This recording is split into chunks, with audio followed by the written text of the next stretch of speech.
We are live after like a 2 minute of weird things going on with StreamYard. At last, we are live. Acolyte and the boys. How are you, Darth Mandalore? I am good, and yourself? I am doing great. I'm dead tired. Oh yeah, so we got like a dragon incoming eventually. So yeah, I guess now that you have seen the Acolyte, I will let you start on your thoughts up to Okay. episode 8 because we will have a deeper discussion about episode 8 after that short intro, if we can call it that way. Well, looking at my notes over here, the first thing I want to bring up is this show was marketed as a murder mystery. Murder mysteries usually have someone gets killed in the first, and then someone else gets killed, and you don't know who's doing it, and you don't know what's connected. And as you go along the murder mystery, you discover how they're Clues. connected, and then you figure out who do they all three have in or who they all have in common, and then what's their motive. And this was, you see who's doing the killing right off the bat. They're very open about why they're doing it, revenge.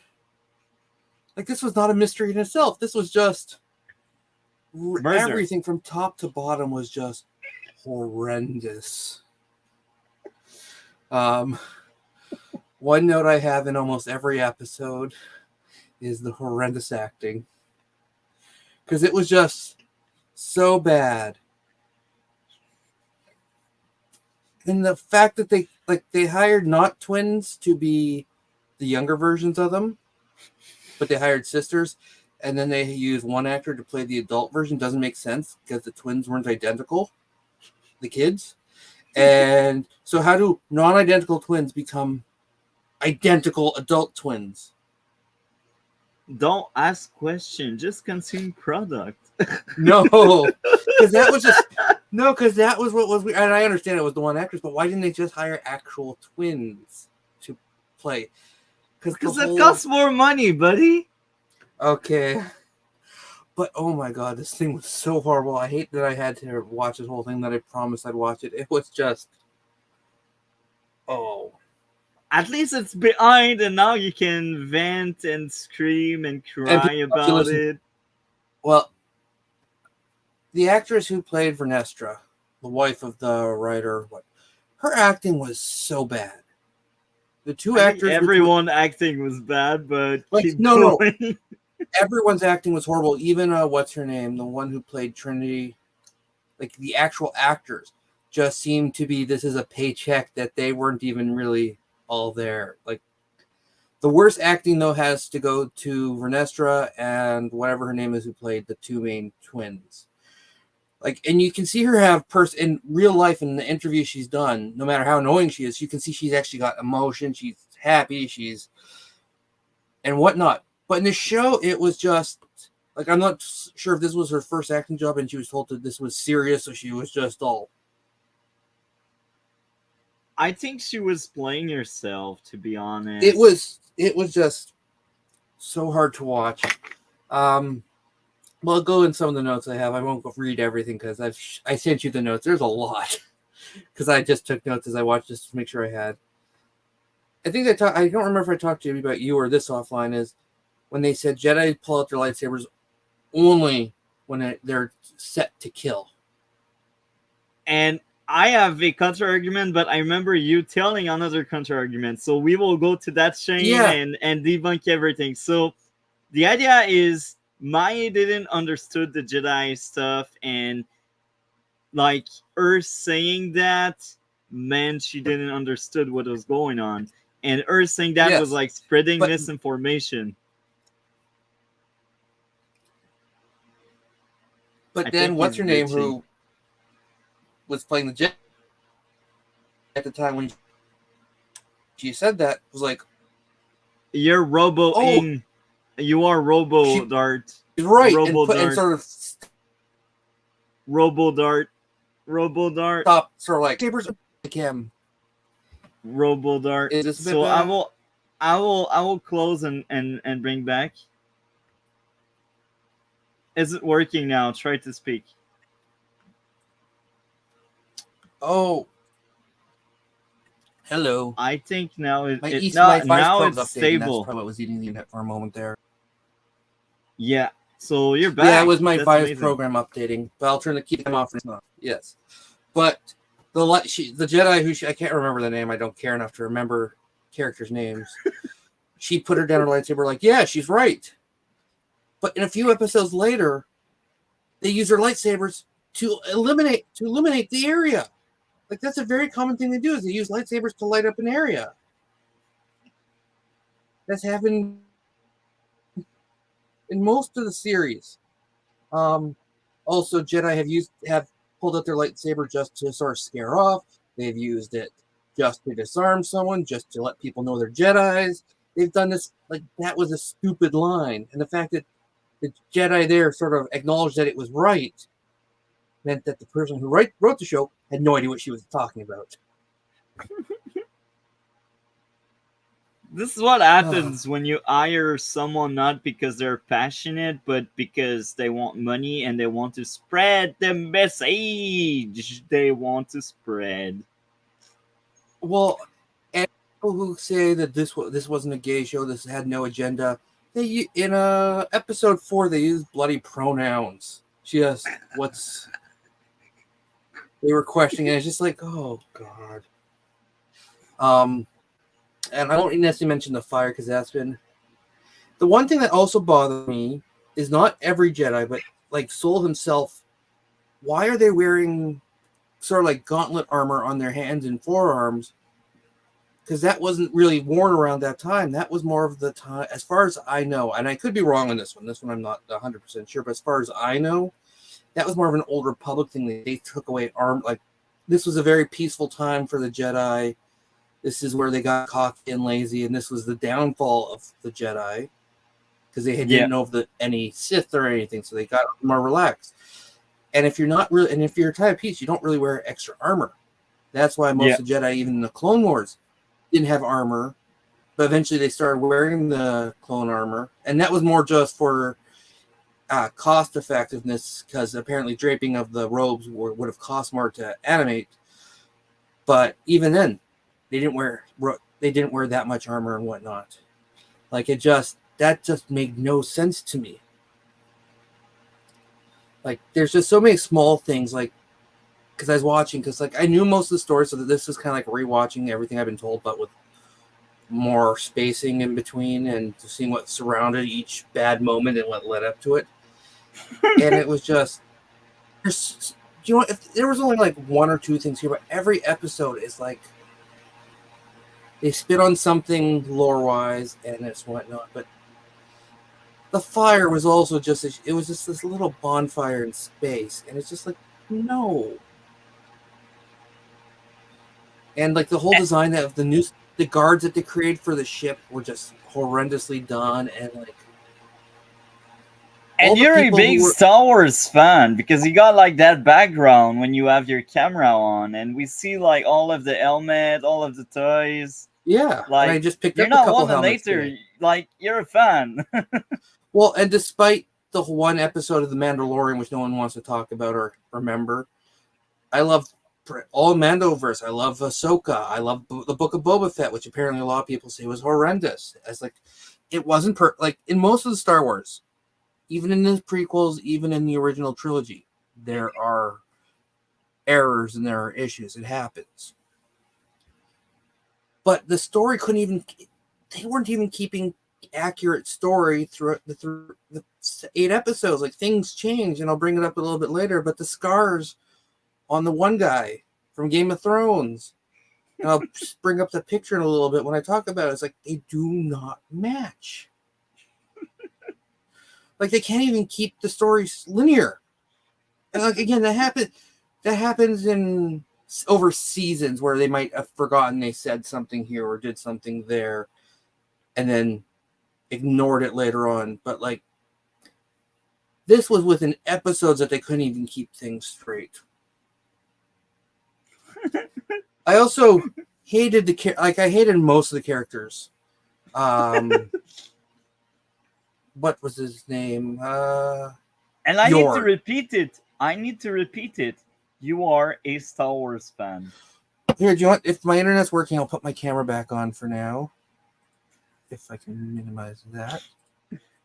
It's the most oppressive thing. You see, I'm not that invested in the IP as you, and I find that.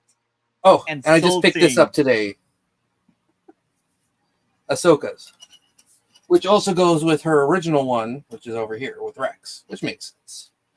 But the character, and the problem is they introduced a whole bunch of, like, the first couple episodes, they introduced all these characters. And you're only supposed to, and they killed off all of them in that one fight, except for Soul and the twins. It's just like, how the hell is, like, why did you put effort into the characters and introducing them and designing them when they were going to be gone so quickly? Because they don't know what to do. And the whole Jekki, Jekki and Yord were some of the worst of the main character, the sort of main characters at first, and then killed off. Like, she was talking up to Master, down to Masters. It's like, and it was just, and then they sort of tried to hint at a romance between her and the twin, and it was just like, why does there need to be romance in all these, like, enforced? Like, and at the end, and we'll talk about more, but in the final episode, they've got the two holding hands. It's like, why does it have to be romance? Like, the bad guy and the good girl, and they make her bad. Like, the same thing with everyone pushing Ren and Kylo Ren and Rey. It's just like, why? Because they hate Star Wars. No, because the show, I think if I didn't mention it in my review and when I did my video, the initial thoughts was, I think I figured out the marketing. The marketing was for Reylos. That was the only demographic they knew was going to come out for the show. Well, and it was just, episode 1 was like, and I was told certain episodes were better than others, and they were all just, like, and I'll jump around because some points lead to other points, but like, even the episode with the Wookiee fight, that was just so choreographed horrendously. Like, the effects, like, of him force pulling were horrible. Like, his movements, like, I understand he's a Wookiee, but Jedi have enhanced. Like, it just was so poorly done. Like, this was, I want to know where the bloody hell all the money went, because it's like, it went on the beautiful shot to destroy the pacing. No, but seriously, like, they building sets. I have never seen, like, when they were asking about the show itself, that, because I should have sent what I was going to say. My first thoughts after the multi was, I had watched it because it was like Wednesday morning. I still happened to be awake because I'm still working on this deck, but then I had to order the other parts, and I was like, my first response, I'm thinking to myself, is, what am I watching? May has become Osha. Osha has become May. Yeah, it was. It's like, and this is like the 10th time. I'm not the exact, but like, they have switched roles. Yeah. They're like, I want to kill my sister, but I can't kill my sister. No, I see him. No, we can't kill each other. No, I know. And then she wiped her memory of her, and we'll get into episode 8 after, because there's so much. I want just in episode 8. I need to go because episode 8. Not yet. We will let him vent because we'll he went, because episode 8 is Dlord. We will keep it for after he's done venting and yeah, because I've talked to you both.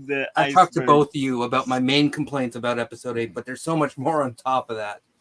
Episode 1, I think that's pretty much it. It was just, and in my notes, not only did they say that even the Jedi Master agreed that Jedi only pull out their lightsabers to kill.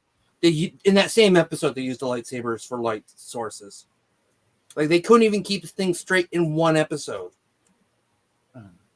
Episode like the whole going into episode 2, it was just okay. They Everything. wasted Endara.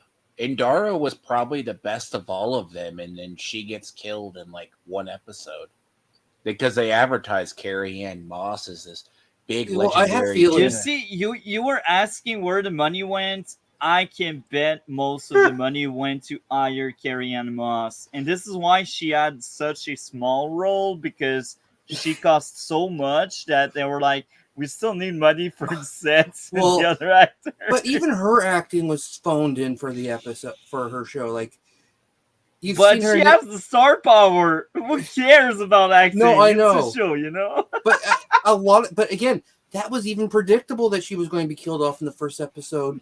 Because how many times in TVs and movies do you see things where they just show like one character is like a lot of their promotion, and then they're killed off within the first thing, and it's just like all the promotion's used up. Now there's nothing else.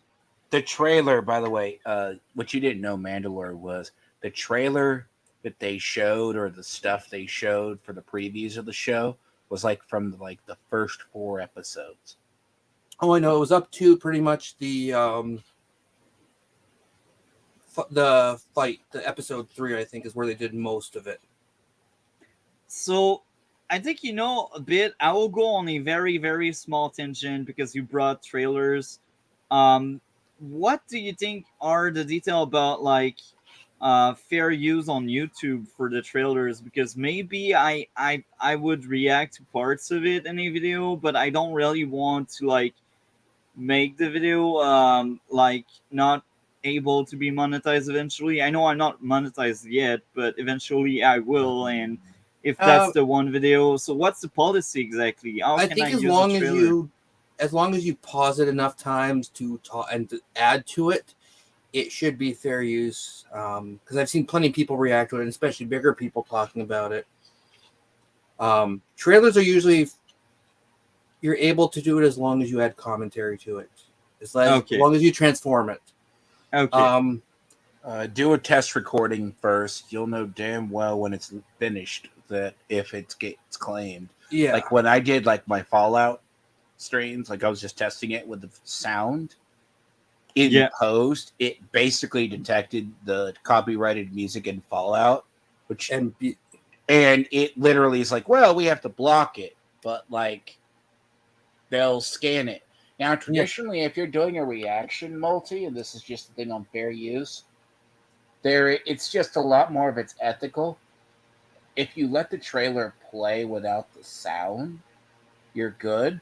But if you pause it enough while the sound is going, it doesn't detect it.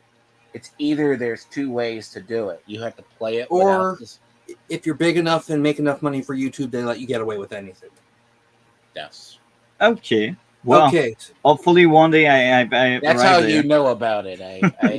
Because everything we upload multi after we get done, it's automatically scanned by YouTube. I know, because some of my videos were never born because of that shit. Yeah, best thing to do is leave it unlisted and just see if it gets, because sometimes it can take a day or 2 depending on what it's about. What you're using. So I'd leave it as unlisted and say it cannot, and you'll get a notification. Because even when I haven't been monetized, when I had made a few videos, I got notifications going, oh, this can't be shown in so many places because it breaks rules or audio, and you have to file that. So I would just do that. Oh, perfect. Thank you. That's enough for that small tangent. Sorry about that. No problem. That's good info for people, because let me say this: you need to transform when you react to stuff enough. Well, this goes for anybody. You need to transform it enough, because what a lot of mistakes people do is they don't do it. It's not that they'll claim the clips, and it depends on the company. Because Disney and Nintendo were horrible.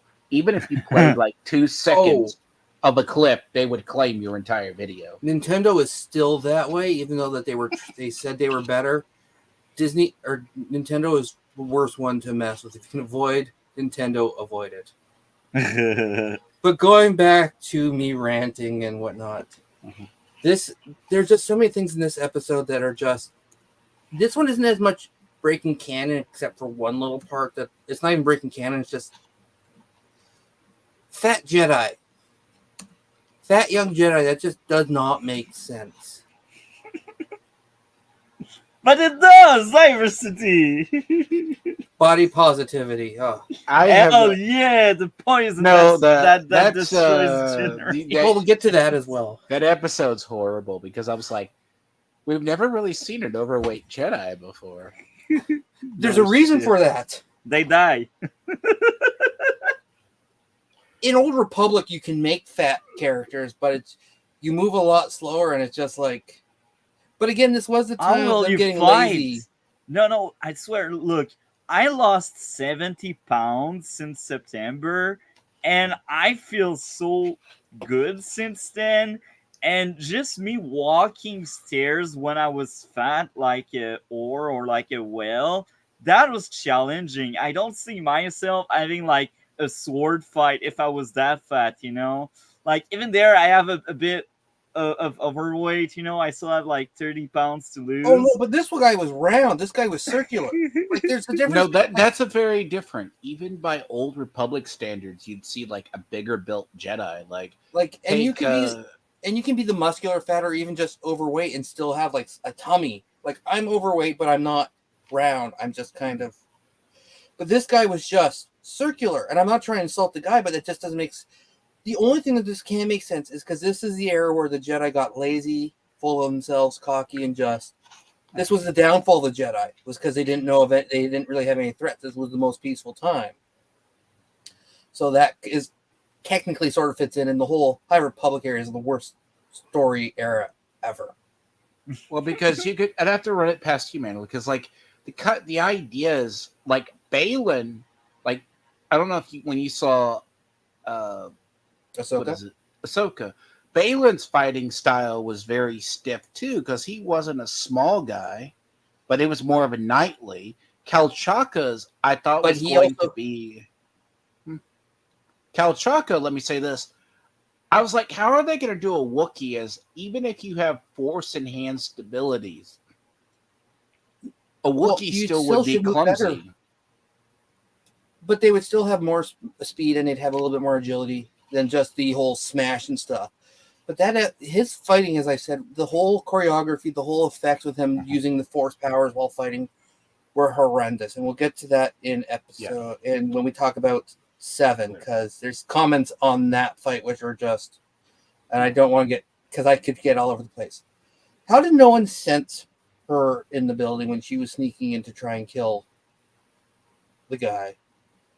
Because the Jedi cannot sense anything in this show. Like, it's at least that's one consistent thing, right? Well, no, I understand that, especially when she's trying to kill him and trying to use not the force, but using force to try and stab him and whatnot.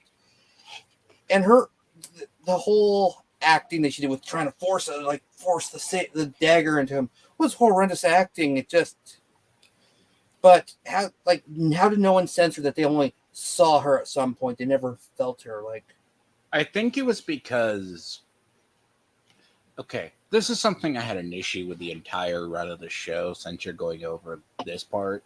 Mm-hmm. Like, the training of the Jedi was off to me.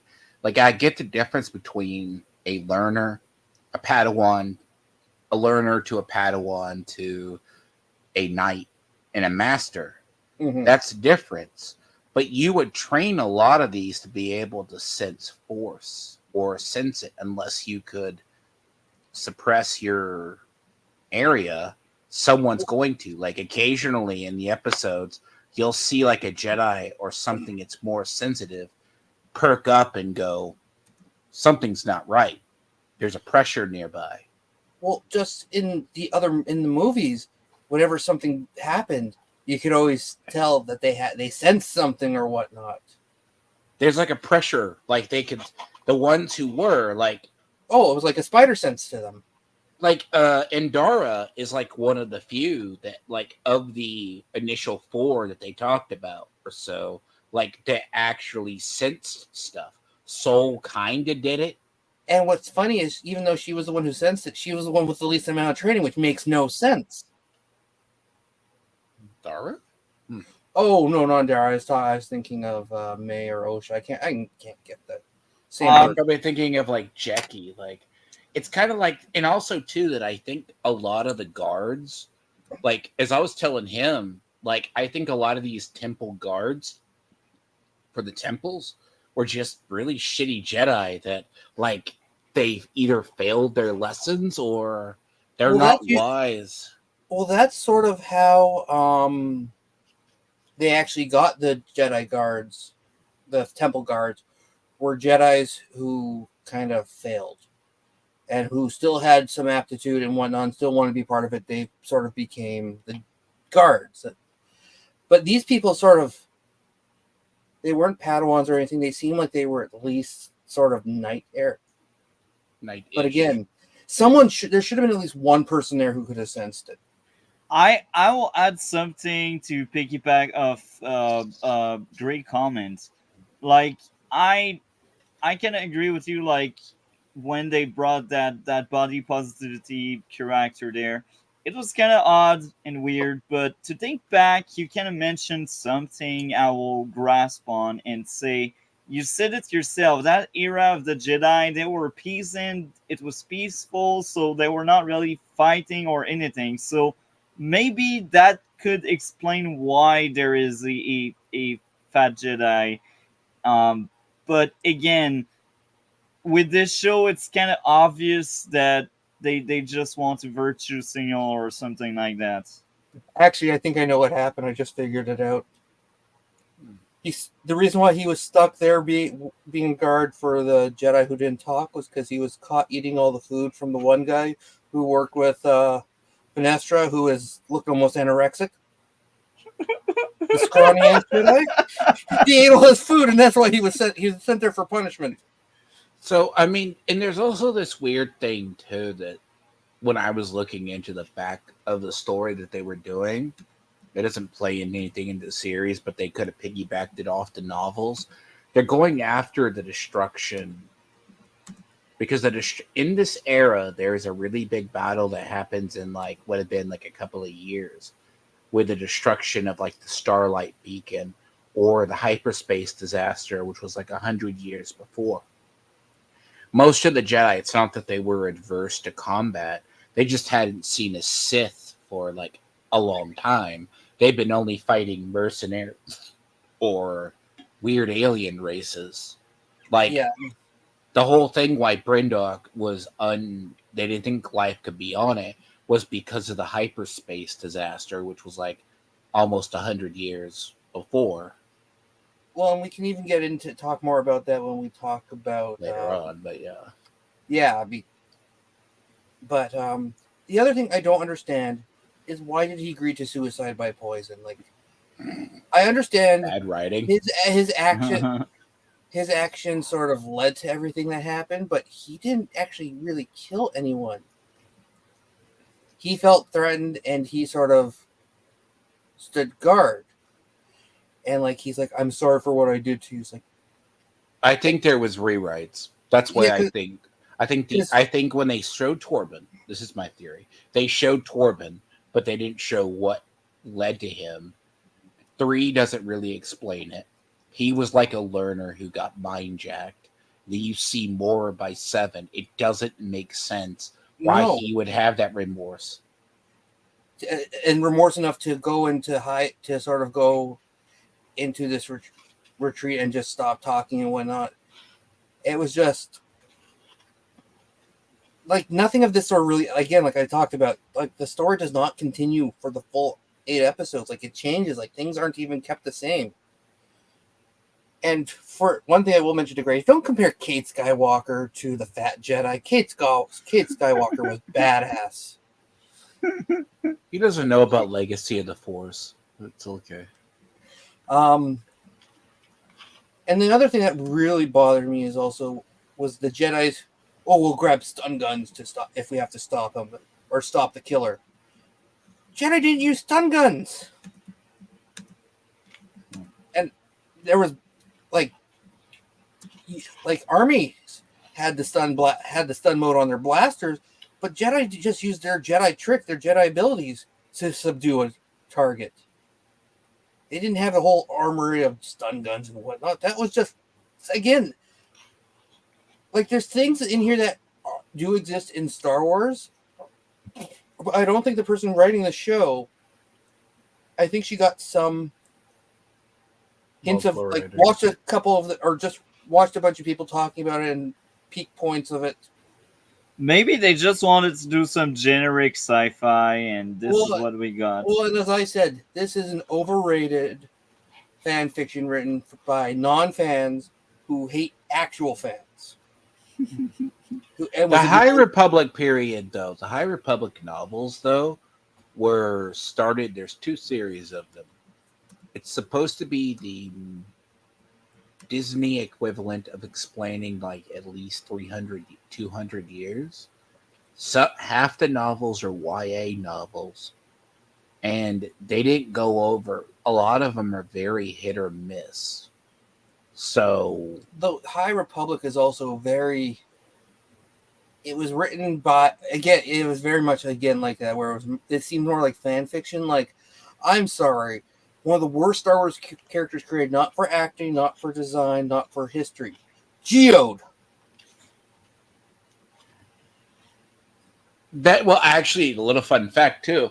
When they were talking about getting Brie Larson into Star Wars, they were going to put her in High Republic because the big event in this era is the battle with the Nihil and the destruction of the Starlight Beacon. Well, yeah, no, I know that. In all honesty, her look would have probably fit in with a High Republic era movie. And High Republic has a lot of, not a lot, but it does have a bunch of more woke stories. There's a lot more same gender relations and whatnot. And I'm not saying they're bad because they work into the story. Like, I love Dr. Aphra. Dr. Aphra is written is a gay character, which I don't mind. It's just the whole era was one of the worst eras story written wise because there was no threat, there was no anything except for mercenaries. Like, and I'd like to also add again, like, I don't think I agree with a lot of the stuff usually when it comes to woke things. I actually don't really watch their content anymore, but either like I got them right, these people that stream woke all the time, because that show was something else. Well, and they even said before the show even started that it was the gayest Star Wars ever. Like, some things are more overanalyzed and over sort of attacked as being woke, but this show literally was marketed and talked about as being directed that way. And I'd say the marketing was actually really good because people did talk about it, and mostly how bad it looked. Yeah, but it's still marketing, you know. Well, talk shit about something, you still talk about it. Like, you'd rather people talk about it than people forgetting you exist. Like, a good example would be Echo. Who talked about Echo? Nobody, you know. Like, even the anti-woke were like, there's no traction, like there's nothing about it, so we cannot benefit. And I can only guess and assume nobody watched the show. But Acolyte, even if some people did watch it for the wrong reason, people did watch it, so it kind of did its job, you know. Marketing was good. I don't think there's anything really else to add to episode 2. I think it's just one of the few shows that it is like Disney Who. Disney Who, they let the marketing, like in Disney Who is a prime example. It's like everything that happened in the show, it's like, it's not going to happen. God was characters like, I want to torque a villain to death, and etc. And it happened in the show. Acolyte, they let the showrunners run with what was going to happen in the marketing. And even when I said, I'm like, what if the Acolyte, both it, because a lot of the rumors we were hearing came true in the marketing of both shows. And it's the lead up, like half of them. And then we're like, so you doom your show from the start, and then you're doing rewrites through the show. You start seeing it. See Mandalore. You watch it. That's why there's inconsistencies. It's not that even if you take Lindsay Headland, who was a Star Wars person, read Heir to the Empire and all that, she hired incompetent people who couldn't keep the consistency. Well, again, I don't think what's her name actually knew much about Star Wars. I think this was more of a somehow she got, because there's no way that this was someone who knows Star Wars with half the shit that was put in here. Or she just really hates Star Wars fans because, again, as they talked about right before the first episode was, the Star Wars fandom is majority male. And I mean, I think she wanted to do the Jedi twins because that was a big theme. She wanted to do Jan and Jason solo, but like it didn't work. They've been trying to do that for like they've been talking about doing that for a while. The problem is, as much as people hate it, the sequel trilogy is canon, and a lot of the stuff that was after Return of the Jedi can't be done. Just like the Skywalker like legacy and all that can't really be done, and because they've killed off pretty much all the Jedi, and it's just starting fresh. And the problem is, if none of the actors had died, it might have been able to go, okay, we can redo this. But the fact that Carrie Fisher died between the last two movies, it would be a waste to redo them now. That her last her last role as a Leia would be just discredited, no matter how bad the movies are. But let's get back to episode 3 now. I know people say it, but I really don't think those are night witches. And if they do, she has no idea how night witches are. No, she called them witches that she didn't want them to be. Yeah, because I've seen a lot of people refer to them as night witches, and I was like, there's no way they can be, because despite not all of them looking the same and not all of them having to have the white skin, although it's a very common thing, most of their magic is done in a certain dialect and whatnot, and I don't think they've really done anything in and all of theirs was in basic English. And also, Night Sister magic is usually green, and they had that little bit of black.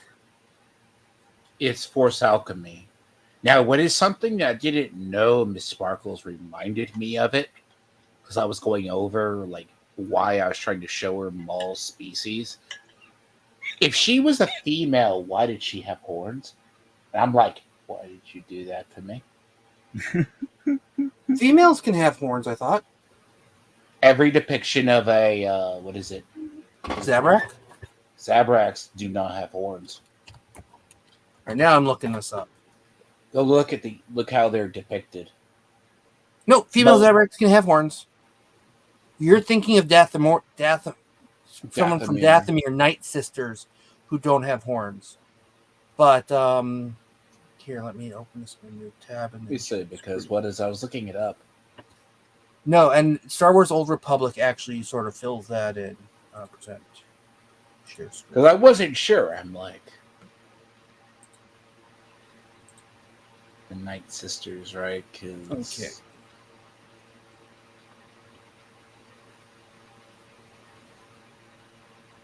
There is some horns. Oh, is she Darth Maul's sister or something? No, this is Old Republic. Okay, so she's like Darth Maul's mother. So, okay, the Old Republic era was when they were still fighting like the Sith Empire. But, yeah, Zabraks. And what's her name? What was the...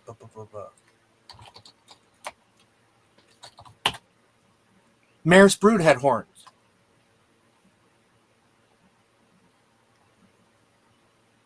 And Maris Brood...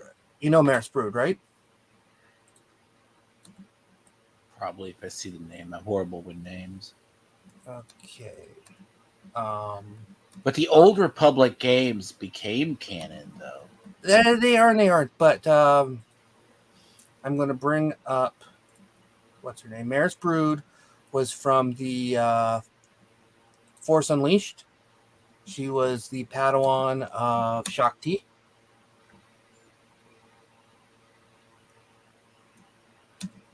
Is that What Banar? was Or that? I've never That's- seen her or that's- cousins. That's Maris Brood. She was the I hate using this site now. She was Shakti's Legends Padawan during the Force Unleashed game. When she was trapped on Felucia. Okay. But so yeah, female Night Sisters do have horns. But the one thing that they don't have, which they did to this one, is they don't have pointed elf ears, which she had. but there's also the controversy too was she goes, I don't want them to be Night Sisters, but I want them to be witches.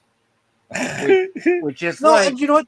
There's many Sith, many Force cults and groups that aren't just Night Sisters, Jedis, and Sith. But they don't know about it because they don't know the source of material well. So, but there's also yeah. the thing too. A lot of like what you think are like Force witches or that.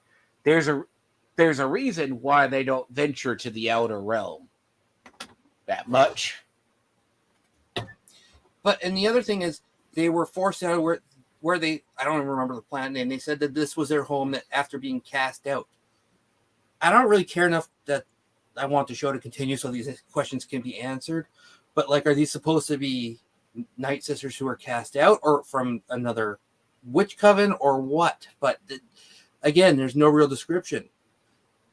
But the horns on the Night Sister are legit, but the pointed ears are not.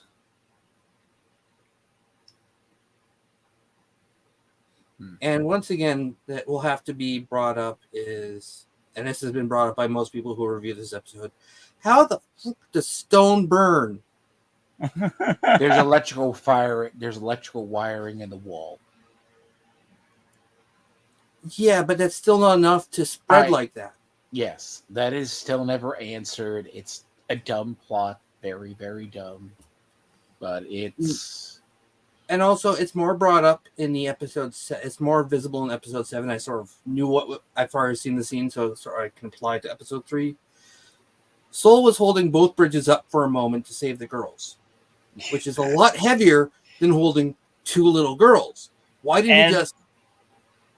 And not only that, but he also like grabbed the girls with his hand instead of using the Force.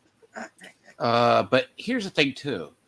How many, and this is something I wasn't sure of through this entire run of the show, was what was the aptitude in the training of Force abilities? Like, some people, like, it's not even emotion. Like, not all Jedis are created equally. Some have a better he should be able to levitate, but in a state, could he grab both of them? Okay, even if he, but it still doesn't make sense how he couldn't even, like, if he could hold the things up, he could have held the girls floating for at least a moment more. Like, if he could hold up a heavy bridge, two parts of a bridge, that means he had power. Because using Force levitation and whatnot still requires strength. Like, it requires yes, but if you can lift up a giant stone, you can hold up a pebble much easier. So if you can hold up 2 metal bridges, you could hold up 2 little girls much easier. And the most of the time when you see that done, it's usually done by the ones who...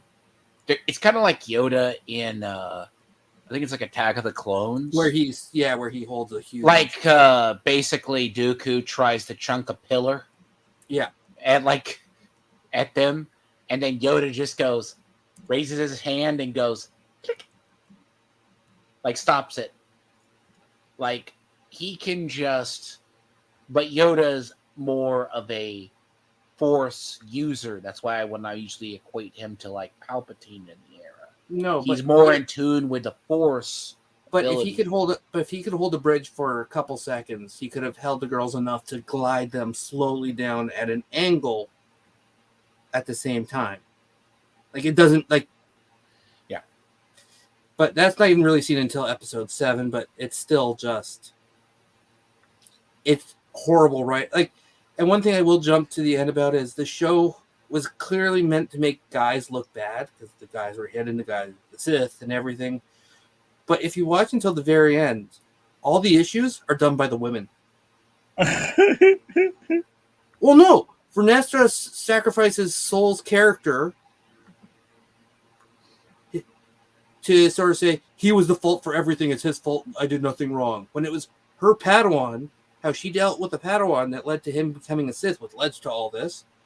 The sisters. They need a scapegoat, and what's best than the diverse Iron But if you look Man? at all the issues, it was done by women. That's actually true, but here's also the thing. Even when you get to the end, and I said this in mine, what does she do? Like, that's my problem with, like, 8. Even when you get to episode 8, what does she do? No, her whole thing is telling other people and sort of... yeah, episode 3, there wasn't much to really criticize just because it was all sort of bad. It was just the whole sort of...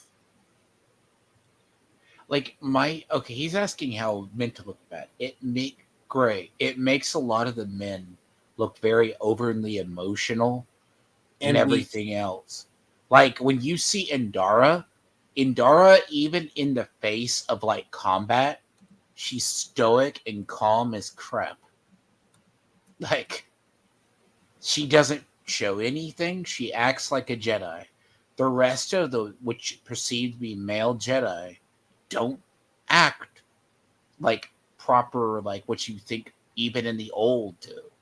They're all emotional, or they act like things. And even to add to that, the whole events that happened on that planet with the destruction of all the witches was basically boiled down to 2 men. Soul for wanting to help the girls, and his actions led to stuff, and that was his big secret in him, that it was sort of his cause. And the kid, whatever his name was, being so Torben, wanting to go home, that he sort of led into the thing, which then Soul sort of finished off the issues, and it was just the whole thing was pretty much led up to 2 guys. And you really want the more interesting part is it's Andara who breaks the connection when they're controlling Kalchaka. That apparently she like, I had to go back and look, and you see it, like, she twists the neck, and I'm like, did she force break all of their necks? Or well, I think they've talked about how if the show's able to continue, that more things would be explained. That the one mother who survived was going to be explained to that her things are much deeper and stuff. And it's just like, no, like it was obvious she was alive. It was, and like her ability is obviously like there's so many things that are just bad in the show. I don't care to get them. See, I gotta say, Gray made some very valid points. I think he actually won the argument right now.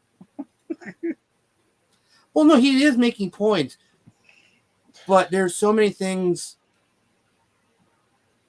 and I don't even think Soul necessarily did anything bad. He was trying to do good. He had good intention. I don't even think it's just the basic thing to do about the show is it's written poorly and it's just done so bad. If I were you, Mandalore, go back. So since you're going to do, you might as well cover your thoughts on 7 because that's tied to 3 as well. We'll get to 7 when we get to 7. But I see like Soul, right? Because I've heard more like Jedi. They go, Jedi wouldn't be like scientists looking for the like planets. During this time period, everyone forgets. Not all Jedi were just monks studying the Force. They would go do things.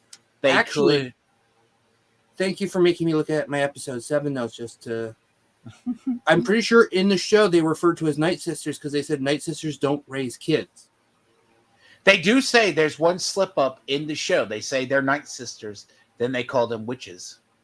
But Night Sisters were always referred to as witches because they always talk about the witches of Dathomir. Like, why would you want to go to Dathomir? It's full of witches. And the concept as well is why they were there. They were looking for a virgins in the Force.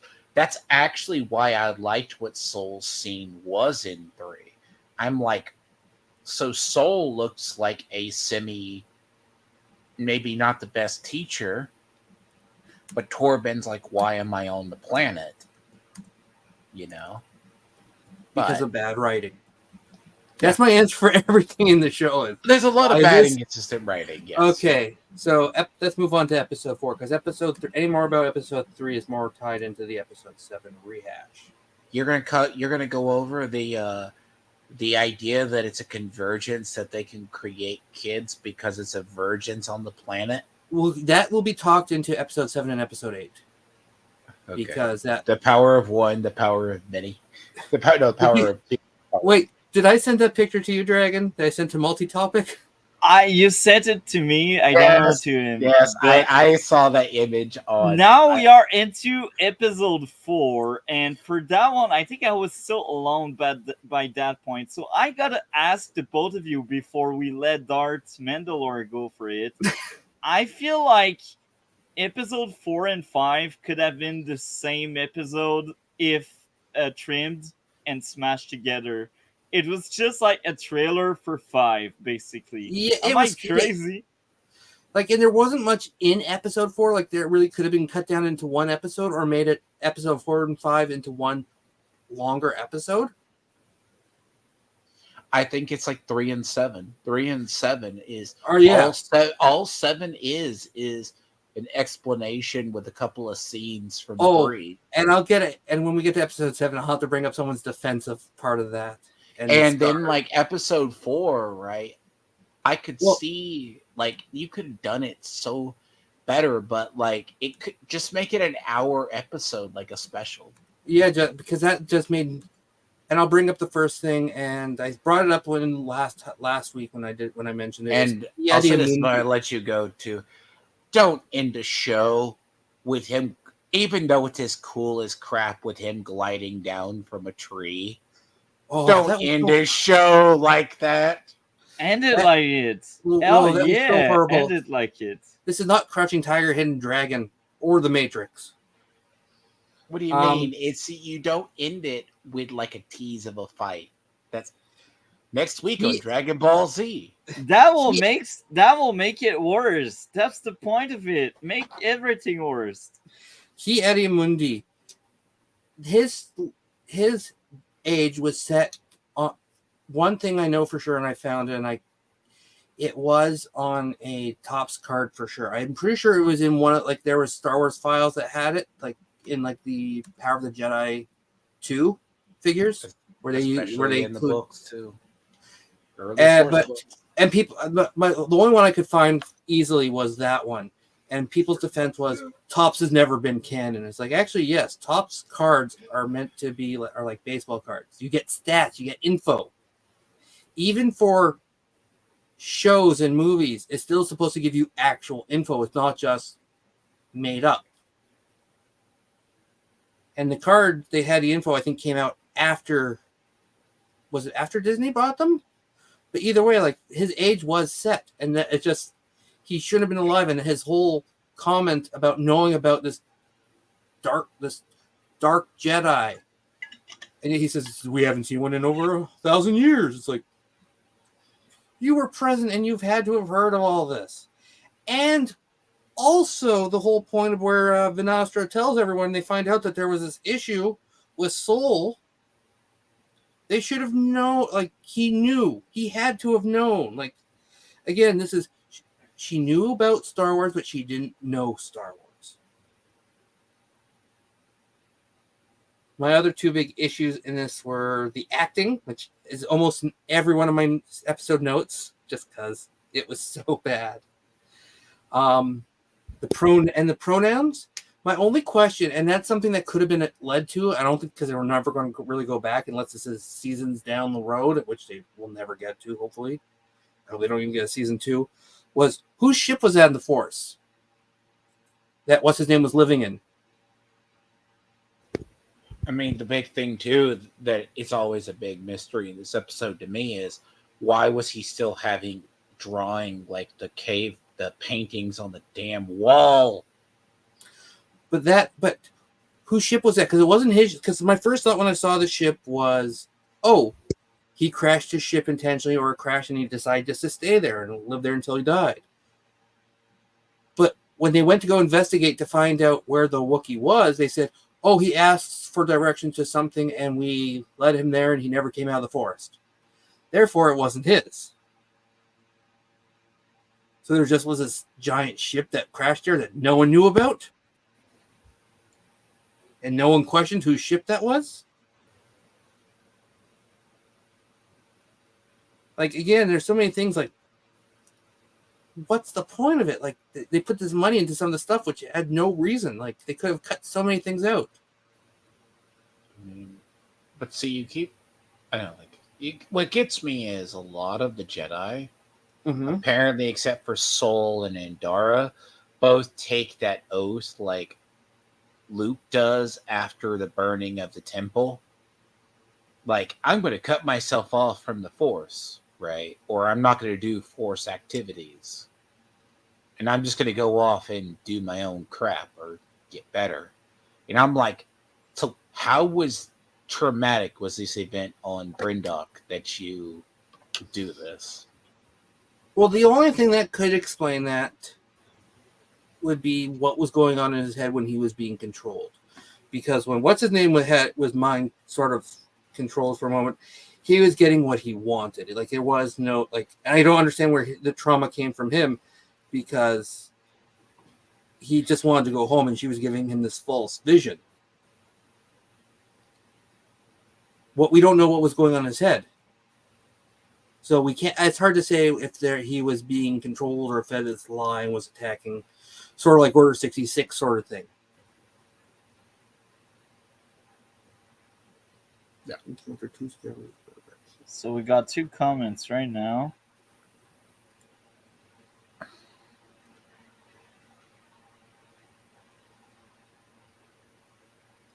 Oh, I know. I remember that part. But again, his force pulls, how they did it looked so bad. But that wasn't their ship. Like, he just found that ship there and moved into it. It wasn't just... And that was a big ship with a lot of stuff. So, I don't know. It's hard to... Like, again, so many things that should have been explained weren't. So many things that didn't need explaining were explained. Like, this show is all over the place. So, I guess we can move on to episode 5. Yeah, because it bleeds into...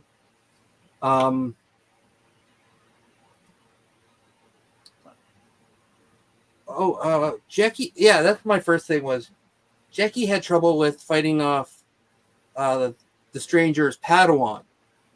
Like, it was a equal fight, and she was trying. It was a fight. It was like tug of war trying to get her in cuffs. But yet, she did a lot better against the master. Like, she did much better against the stranger.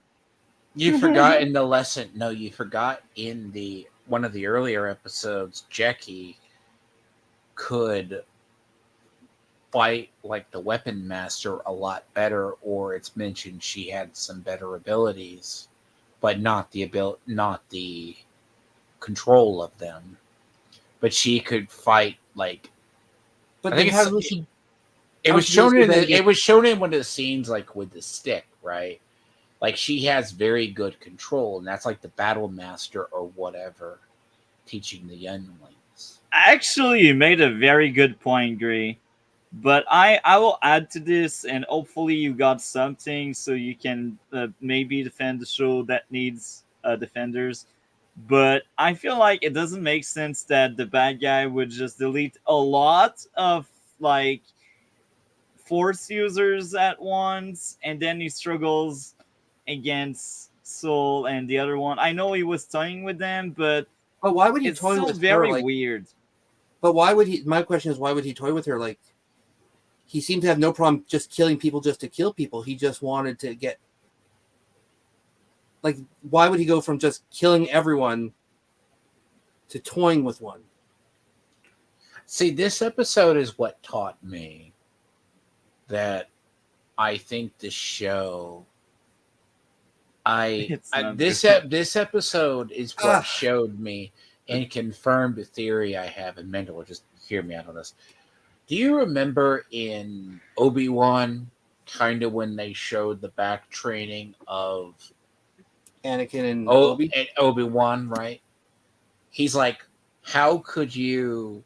Do you remember when they were like sparring? It was actually they brought Hayden, and Obi-Wan struck him in the back with like a force ability. He goes, that could have been lethal. Because none of these Jedi had any presence to block force abilities.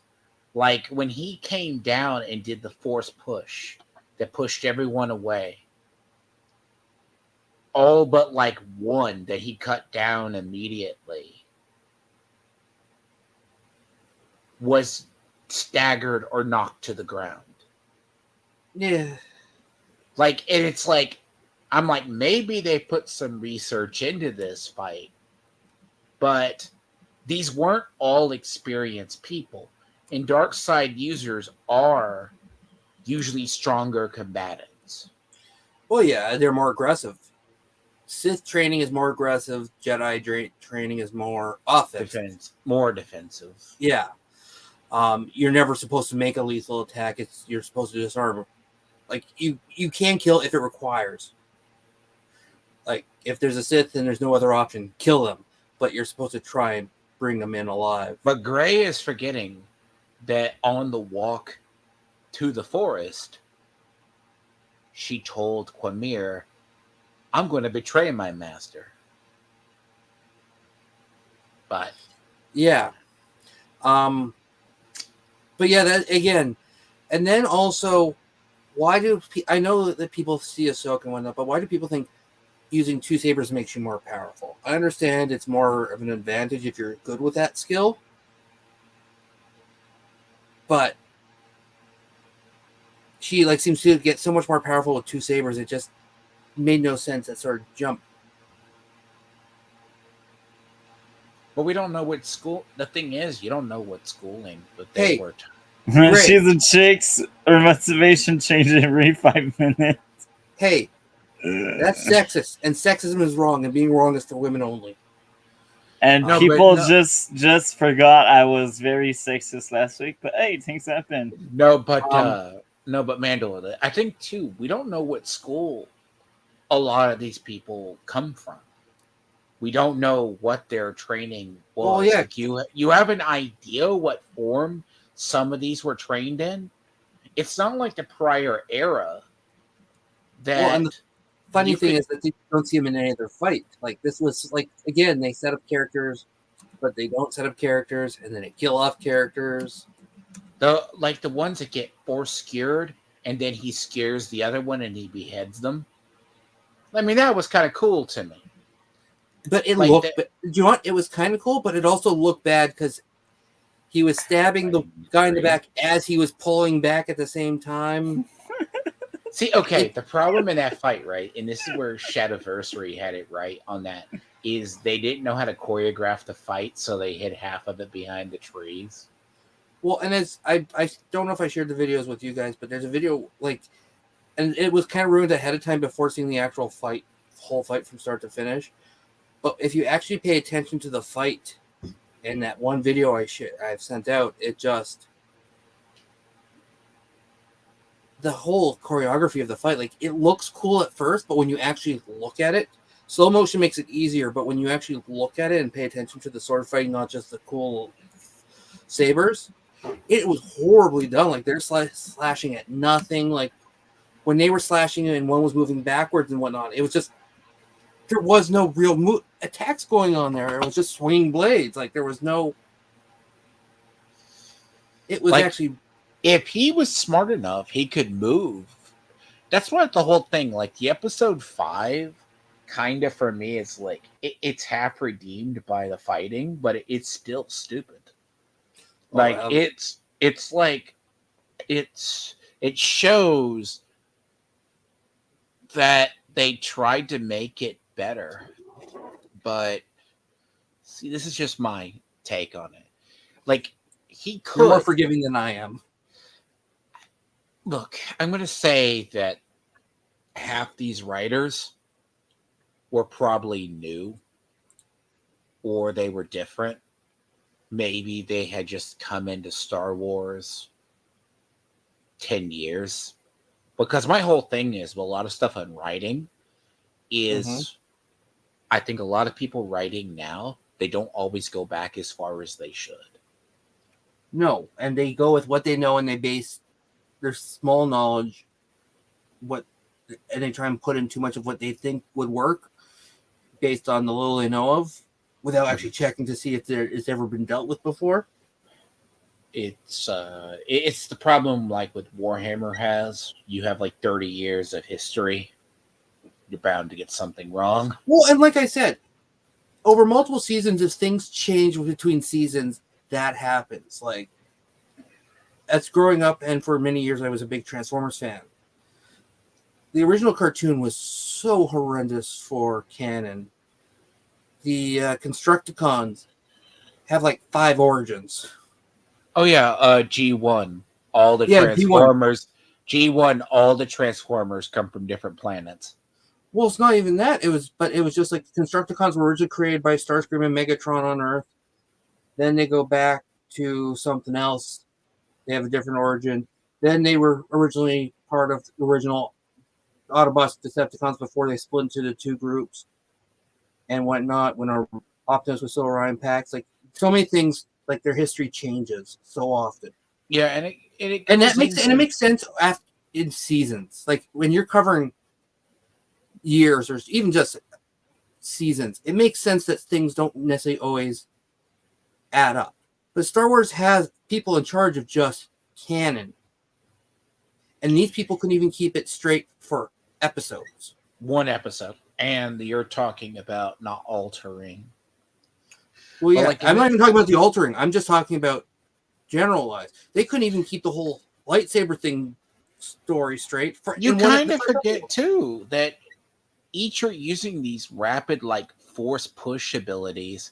Like, I think it's like May gets, like, literally force concussed into a rock. What is it? Like, at the end of episode 4, Osha gets, like, shoved off. Yeah, like, and that literally... My God. Like, well, and that was where the first change happens, where the bad guy starts thinking about going good, like I'm going to turn myself in, and I'm going to be good and whatnot, blah blah blah.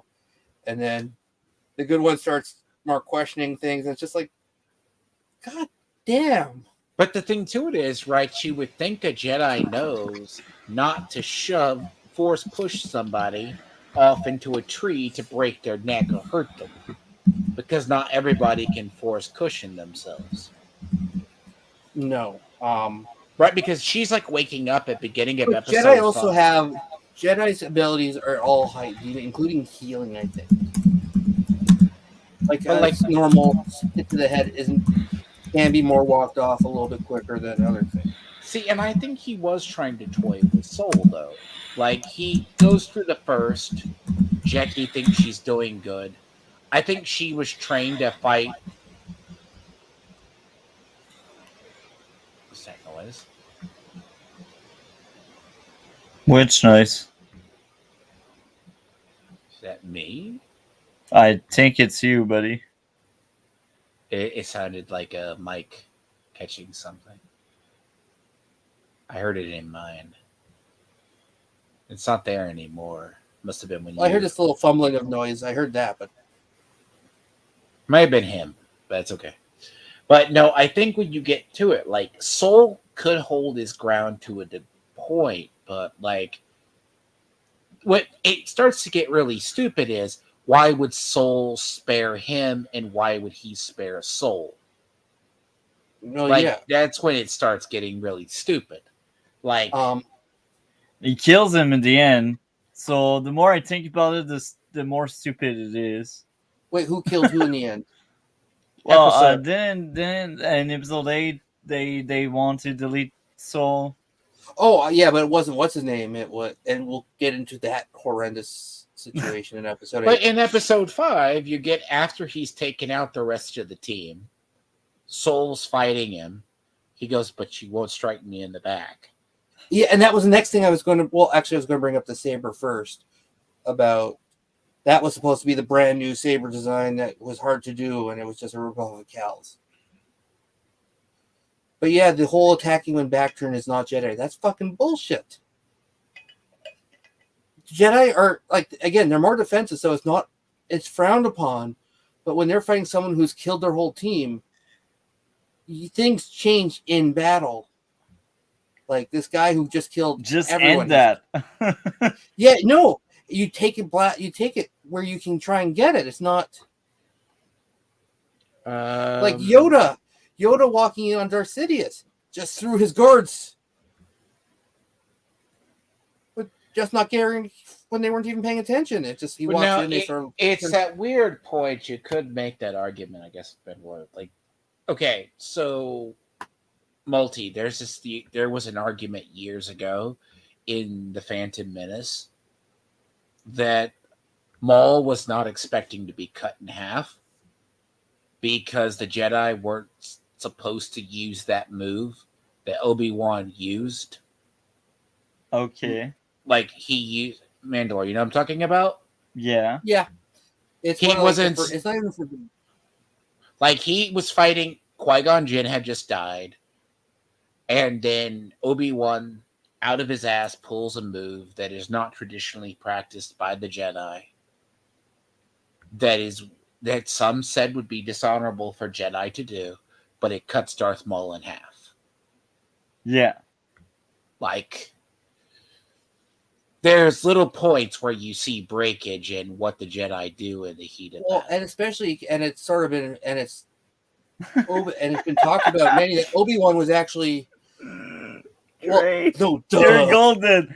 I cannot wait for Gray to jump in when he gets the time. No, Obi-Wan is more stronger than a lot of people give him credit for. The problem with him is he's too set on the Jedi way and trying to be calm. But when he gets into his emotion, he defeated Maul. He also when he also then helped stop Maul in Clone Wars one of the times because giving into emotion a little bit more after he killed what's her name, the one Jedi. It was because he was more, but that's an example, right? Like, oh yeah, he can and then get in into Kenobi, he gets into his emotions. He becomes powerful. He could have killed Vader if he wanted to. He's like, nope, I'm just walking away.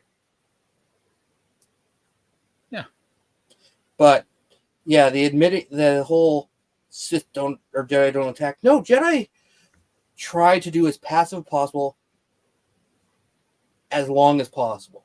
Like they're taught not even to just remove a hand, but if you need to remove a hand that way, it's better that than killing them. But if it's life or death, kill. Yeah. Logic. Because there's also that whole thing of, I guess it flies in the face later on that Palpatine supposedly in the Empire era had the Red Guards were supposedly with weapons. Like when Yoda goes in there, he knocks them all out. Just click. Just I ain't fucking with you. And they weren't even ready. They were just seeing who was coming in, and then he just goes and throws them. Just. And then when Palpatine didn't even raise a weapon, he just trying to leave, and he threw him into the chair. Like when times are tough, because all he did when they were killing the clones, they knew the clones were going to kill them, so they didn't try and go passive. Like the statue I want, but it's too bloody expensive now, is when Yoda jumps on a clone trooper and has his lightsaber going through his chest. That's something I had to ask you in episode 8 about when it gets into a little bit how they talk about it, because what Yoda is supposed to be able to do, because there's something about when you see Vanestra goes to investigate the planet as well, she can like read the Force ability or recent Force events. That's a rare ability. Now everyone has it. But that's part of the reason Yoda could sense like Order 66. But it wasn't even that. What she did is the same thing Cal can do in Jedi Survivor and whatnot, and Jedi Fallen Order, is Force Echo. And what's his name? Quinlan Voss also had it. Doesn't Obi-Wan kind of have it like when they're traveling to Alderaan? I just heard a billion voices. No, that's an echo. That there's a difference between that was 1,000 cries in the Force. That when big things happen, that was the Order 66. When some of the Jedis were feeling it, they could sense that the clones were turning on them, but they didn't know what was going on because they were their clones and they were loyal to them. But also, Yoda felt all the Jedis crying out. If you're powerful enough in the Force, you can feel stuff like that. And Obi and Kenobi in Episode 4 felt because the Force is a living thing, so it sensed all of that. It sensed the destruction of the planet. But Force Echo is like in the Clone Wars when the first time we really meet Quinlan Voss, where he picks up the cup and knows what happened around. Force Echo is when you can touch an item and see its history. Okay, yeah. And that's what you saw her, because she sort of, I'm not sure if that was supposed to be Force Echo or if she was literally just looking at the scene around them and trying to piece it together. Because she does it later on in the scene she goes towards. Yeah, that's what but it's supposed to be a very rare ability. Like when Quinlan Voss did it, it was supposed to be a very rare thing, and then when they do it in the video game with Cal Kestis, it's like, wow, that's a thing that not many Jedi have. Now it's just like everyone. Everyone has it. The next part is attack. Admitting what he was a Sith breaks the rule of 2. The whole rule of 2 is based around secrecy, and that if anyone found out, you killed everyone. You did not leave any survivors, and he left survivors. And there's the argument too that was made around this episode that because chronologically this would have been around the time of Darth Tenebris and Darth Plagueis, and maybe Tenebris his teacher. But they still had followed the secrecy, because in the story, was it in the book? I haven't read the book, but I've read enough about Tenebris ways. No, not Tenebris. Plagueis. Plagueis was found out to be a Sith, so he killed everyone who was around. You leave no witnesses, because the whole thing about the Sith rule 2 was, we're going to be gaining power. We can't be known that we're here or gaining power, so you operate in secrecy. And that was the whole thing, and that's why Ki-Adi-Mundi even sort of said, we haven't seen a Sith in 1,000 years, in over 1,000 years. They start doing the Sith grand plan. Yes. Well, there's always a grand plan, because every Sith wants to be the chosen one. Most of the Jedis think they're the Sith chosen one, the Caesari. If you've heard of that. Just like Anakin being the chosen one. There's a little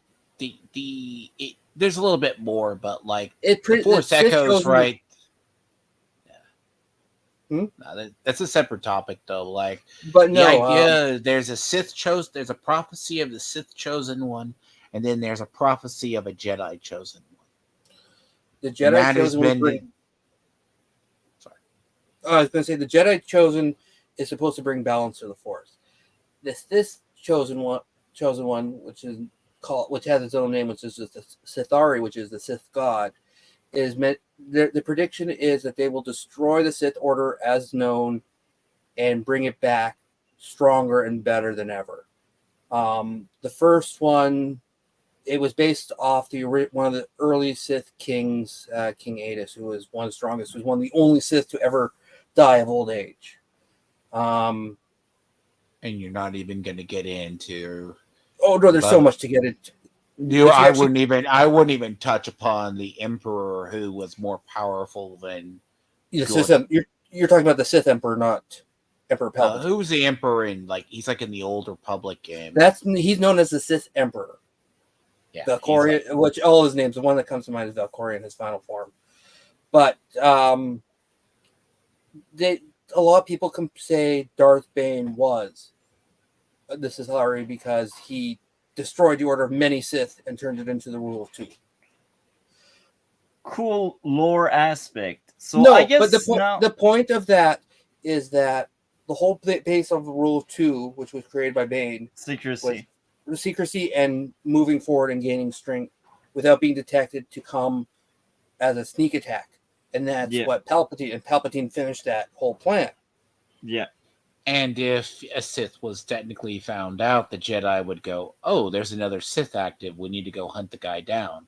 And he should have. And if he was being trained by what's his name?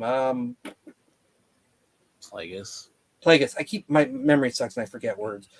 Plagueis was apparently the one training him, or not. But we'll get into that in episode 8, where my issues with Plagueis is. He should have killed everyone. Yeah. And he didn't. True. He left Soul alive. He just he runs for his life. He doesn't finish the job. Yeah. Which is an issue. Going on to the next point off of that is he mentioned that Jedi make the rule that you have to kill a Sith. Which is also complete bullshit on the lore. Jedi, if they discovered a Sith, they wouldn't want to kill it. They would want to capture it alive and try and figure out how the Sith came back, who he is, his history, what's he capable of. Like, Jedi don't have the rule about killing Sith. Jedi are very anti-kill. They're more capture and study. Hell. That's why the argument was they were going to try Palpatine in the court for crimes against the Republic. But then there's the whole thing of Mace would have been right to literally toss and kill Palpatine out the window. Well, yeah, there's a certain point when they realize you have a choice. You can either risk it or just kill them. And Mace was right that he was too powerful. He's corrupted the courts too much, that there's no way that they could have done this, that he should have been killed. But that was over years of, and they sort of knew what he was doing. They just didn't know who Sidious was. Because they've known of Sidious ever since Dooku encountered Kenobi on Geonosis. So but Jedi don't have the rule about killing Sith or killing bad guys.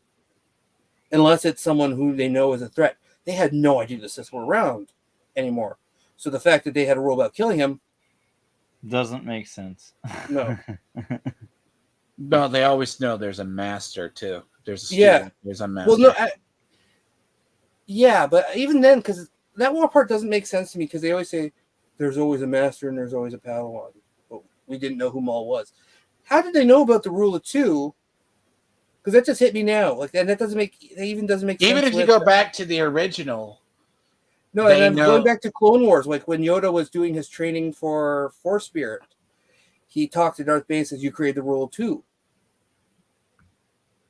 I guess because they'd had archives from Sith temples, but they didn't know where they were, who they were. There's issues with all Star Wars, but there's a lot of issues with the past, but generally if the rule for like Quamir and whoever his teacher is, it's always been the rule of 2. Why would he be looking for it? Yeah, but again, they would have tried to capture him. One thing that's more of not, it's just my view, is all the fighting done with the bugs attacking, especially attacking the stranger. I'm not going to try and pronounce his name, but that whole scene was so horribly done. Like, it looked bad, and how they just sort of picked him up and whatnot. What? They get attracted to the flashlight? They're not attracted. Okay, forget the droid. By the way, forget the plot device, which is the droid. No. I'm going to bring up the droid soon. The droid is an entire plot device to make plots happen. But, like, they say, they'll be attracted to the sabers. It wasn't attracted to the red saber. But they get attracted to the flashlight. And then the last part I have for episode 5 is Soul was so focused and had a because he trained. Which one's the good? Was the good one? Osha. Osha. He trained Osha. He had when you train someone, they build a force connection. And he had a connection. How did he not know he had the wrong fucking sister? Because they cannot sense in that show. It's just that simple. But it's still just like he should have known. Like they had a connection, and that whole thing. And I can even give it a defense for that myself. Was that because they're the same person? It was hard to tell which one was which because they're technically the same person. But that still doesn't make sense. I think it's writer consistency because no, you could tell where the sister was. Like, even in one of the earlier episodes, they're trying to teach the younglings or the learners in the temple. Close your eyes, tell me what you feel, because your eyes can lie to you. And she says, "Did you see that one scene where like close your eyes and focus?" And there's that one alien who has its eyes permanently open. Yeah, that's Poor like guy. Or right. That's a lot like the bad joke. That's like the bad joke. Thumbs up for War Amps. No, but so it's supposed to be in Saul. I get even if you're traumatized. Oh, Osha, that's you. He even in episode 5 before keeps looking up to the trees because he's sensing something. Like you see him kind of jerk around like he's sensing something following him, but doesn't know it's him.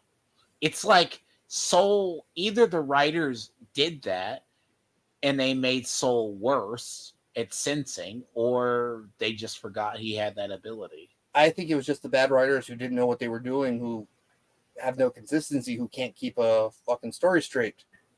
Because you see it in scenes, he's able to sense like pressures in the force around him. Oh, and that's a basic, and that is honestly a basic thing. And that's why I said, how did they not sense her trying to kill the guy? Like pressures. So I guess this is out of the way, except if you'd like to add more on that. Yeah, I think we're moving on to episode 6 now. Yeah, good idea. Episode 6. Oh, did you have something else you wanted to bring up? I talked in length about every episode. We are just there to hear about your rants because especially because I wasn't here for anything up until the last. Yeah. I can't even remember what I was referring to in this point, but everything in the show seems to be grabbed from something at other parts of Star Wars. Like just everything seems to be a ripoff. And the question I also have is, May, that's the other twin? No. Yeah. Okay, May. How the hell does she know how to fix a droid she's never dealt with? How does she know how to reset it? How the hell did she do all that? Because magic. Oh, you also forget in episode, I think it's 5, that's just really stupid. May wants to turn herself into the Jedi, so she resists getting cuffed. Like she had stuff she could give. She was going to turn herself into one Jedi, but only that Jedi. So the thing, like, oh yeah, by the way, I think it is episode 5. Like she goes, I'm going to turn myself into the Jedi. Just turn yourself over. But she chooses to fight. Jackie. No, I know. And but how the hell did she know how to do a reset to factory settings on a droid she's never dealt with? Like in the Covenant that they grew up in, there was there's no such thing as no technology. Like it was pretty much a basic thing. Like you don't go away from technology unless you're like really Hermit Yoda, and even he had some sort of stuff from his ship. How the hell how did she know to deal with that droid? How did she know to do the factory reset? How did she know how to fix it? How did she know how to do all the writer told her no, common sense was the writer told her how to reset the iPhone. Yeah. But it's just that like the whole thing with that droid made zero sense with her. Like she's now best friends with it. Like she knows how to use it. It's now very loyal to her. Out of nowhere, just pulled it out of her ass and just whatnot. Okay, I made this comment, but I don't remember if you guys might remember that they did a Vader comparison in episode 6. That's like the end of the episode 4. I like to forget I've seen the episode after watching what it, actually bothers me about the beginning of this episode, like they're on the ship, as I think I brought this up with Multi, she could have stabbed him and killed him multiple times. Yeah. I'm like, what? Well, and one thing that I'll bring up, which kind of leads more into episode 8, is Basil just leaves me baffled. But we'll bring that up because it's more noticeable in episode 8. Because in episode 6, what you see of Basil, the little rodent, is just he's the only one who seems to know that it's the wrong girl because he can smell her. And he's following around, keeping distance, like he's keeping an eye on her. Except in episode 8, where he then turns on Soul and protects her. It's like, no, he pulls wires out of the ship, but he helped to help May. It's like, but he was sort of keeping a distance from her because he didn't know because he knew she was the wrong one. I have a theory. I have actually a theory in episode 8, but we'll get to that. But you're on the ship, right? Like, he still can't see the glowing mark on her forehead when she got marked for ascension. Mm-hmm. I guess. And I guess if she wanted to kill him, why didn't she just stab him when he wasn't aware? Or why didn't she stab him when they were hugging? Because we need 8 episodes, guys. We cannot end it there. Yeah. But I can try to remember what the Vader comparison one, like it was a very obvious one. The putting on the helmet, the Cortosis helmet? Yeah, because when you put on the helmet and you sort of see the eyes and like where it just goes to darkness and then you just see the slight vision, the new vision through the very slit eyes. It was a ripoff of episode 3. That's yes, but like the idea, right, is I did have to joke. I joked with Miss Sparkles. Soul said to her when she was strapped to the bed, the worst thing you could say to a woman, you need to listen. But You're going to sit down and listen, and I'm going to tell you a story. But again, like that was just like a way too obvious, and I like if that's supposed to be her turn to the dark side, like that when she first puts on the helmet, it's like her turning finally to the dark side. It just, but like they threw in a Vader, like that was just such a ripoff. Like there's a difference between doing a throwback to something that's been done before and a ripoff, and this felt like everything in this episode in this show seemed like a ripoff of other Star Wars properties. Member berries. Not even that. Member berries at least have good memories. This was just bad. But I guess that there wasn't much to episode 6. It was just a very short one because I only. Oh, you forgot the OnlyFans episode. It is the OnlyFans episode. Yeah. We got naked. She's okay. She wakes up. She's following him on the beach, staring behind the rock. It's again, what's with all these having to put romantic and that was a ripoff of Kylo Ren when Rey and them have that. Rey of those. They cannot wake themselves up enough, guys. When Emperor Palpatine forces their mind connections just to sort of fuck with them and to find Rey, it's done at one point when he's shirtless and sweaty. Okay, the thing is, and it's a ripoff of that. A lot of this is Tiamat. You're jealous of that astonishing male body. No, I just did not. I call it for what it is. No, I think what they go for. I think a lot of this show was written off half what people think is Noah's Star Wars. In some writers, when they're asked, they only know of the prior trilogy. That's why they have the whole show. The twins are built around the dyad. Yeah. Like being able to sense each other. Which is like, I don't think the Force dyad was a ripoff of anything. And like, just a slight off topic, as like people bash the sequel trilogy. Do you know what? There's a lot of bad with the movies. Like the first one, Force Awakens, was pretty much a ripoff of A New Hope. And there's just so much stuff that just is stupid or not. But it is honestly something that's not the greatest thing Star Wars, but you can sit back and just, it's Star Wars content. And that's what a lot of people say about this show. But it didn't really, it didn't really mess with canon. It just added things that weren't needed to the sequel trilogy. This one messed and just, and like the whole, everything about it ruined Anakin. Like Anakin was supposed to be this one in a million years, like sort of chosen one.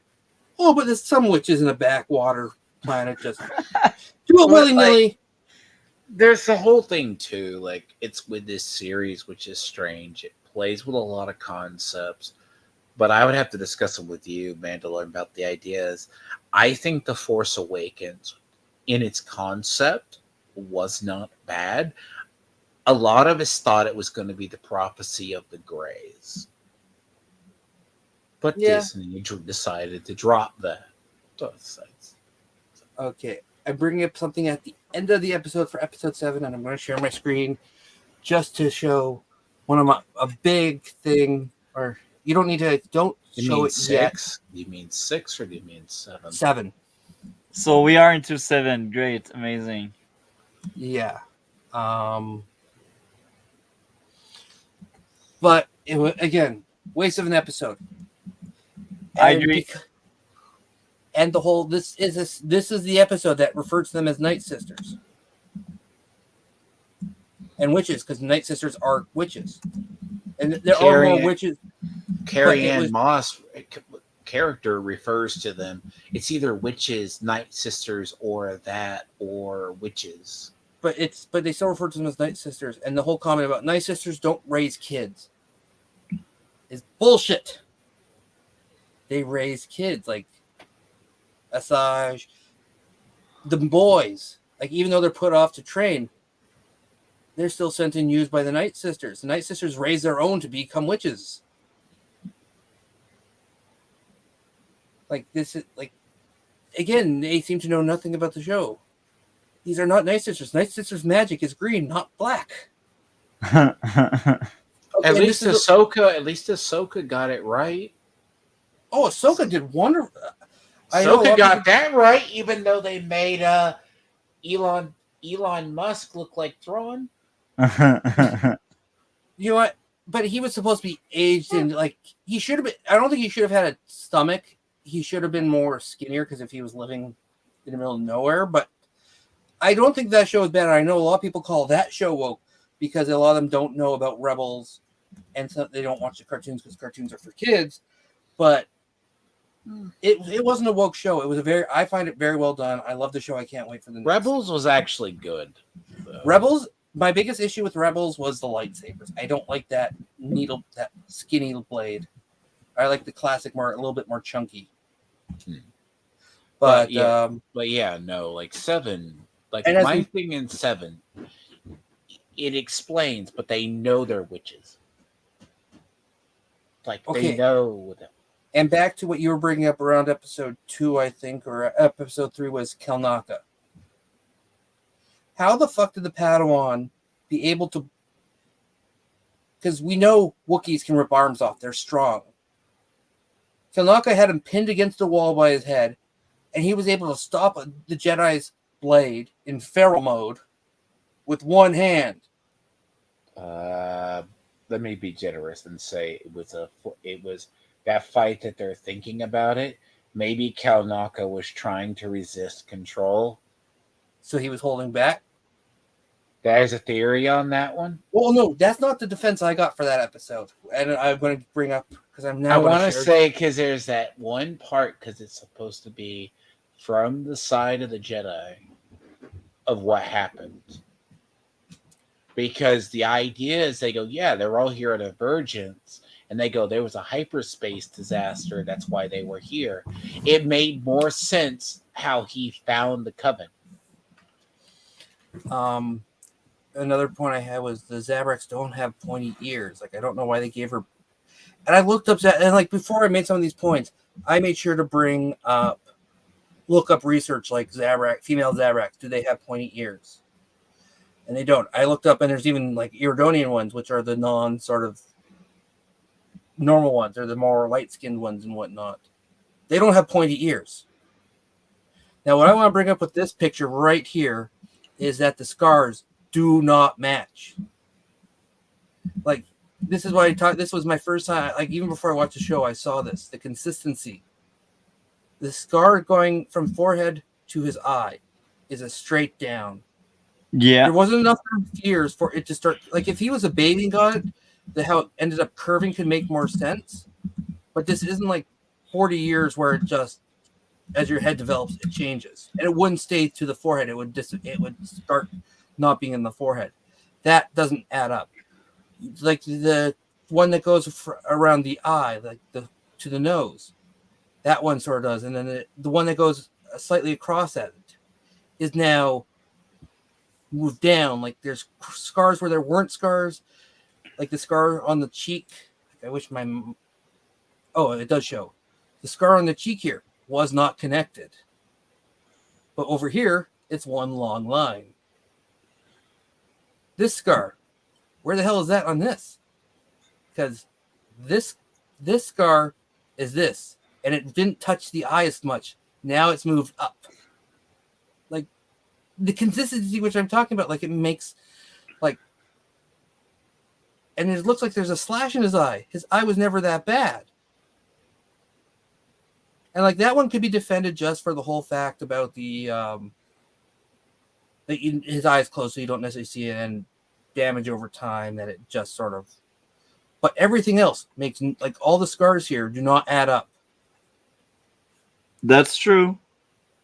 Like this is consistent. Like it's a minor thing, but this is something I noticed right off the bat. Is like how, like this, not like the first one I noticed is. He has a straight down and to the top of the head. This is to the side.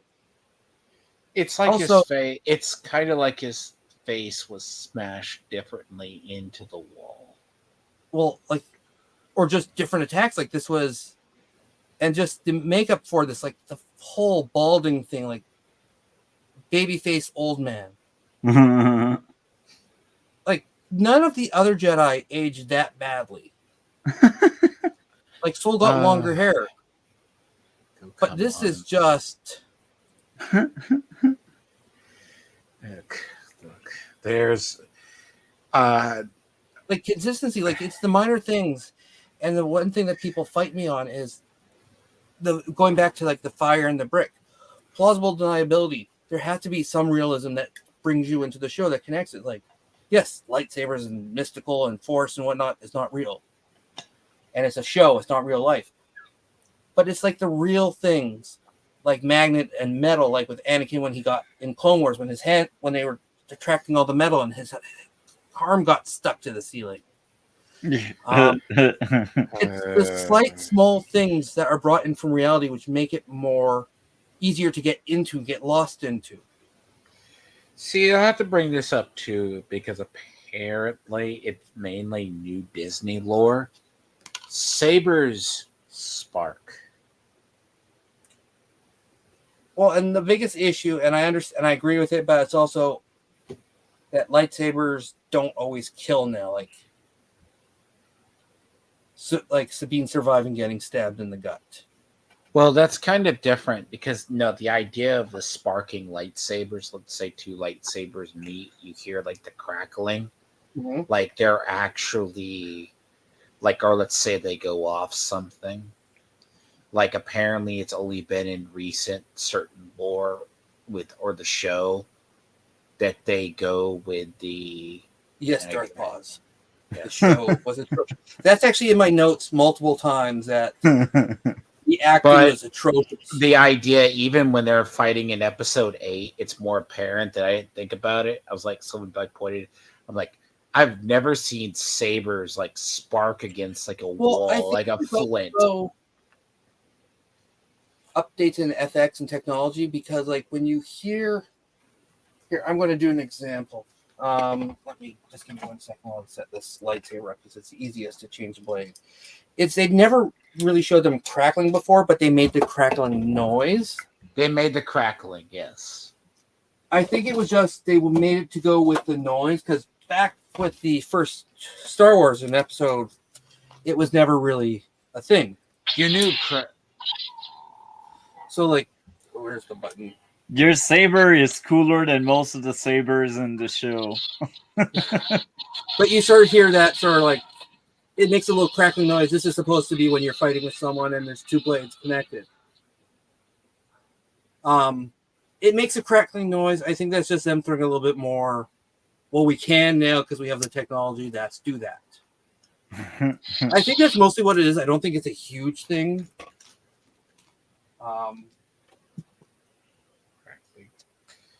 Because it's too it would make sense. Like that almost is more realistic that they would sort of, if you had two powerful energy sources sort of at each other.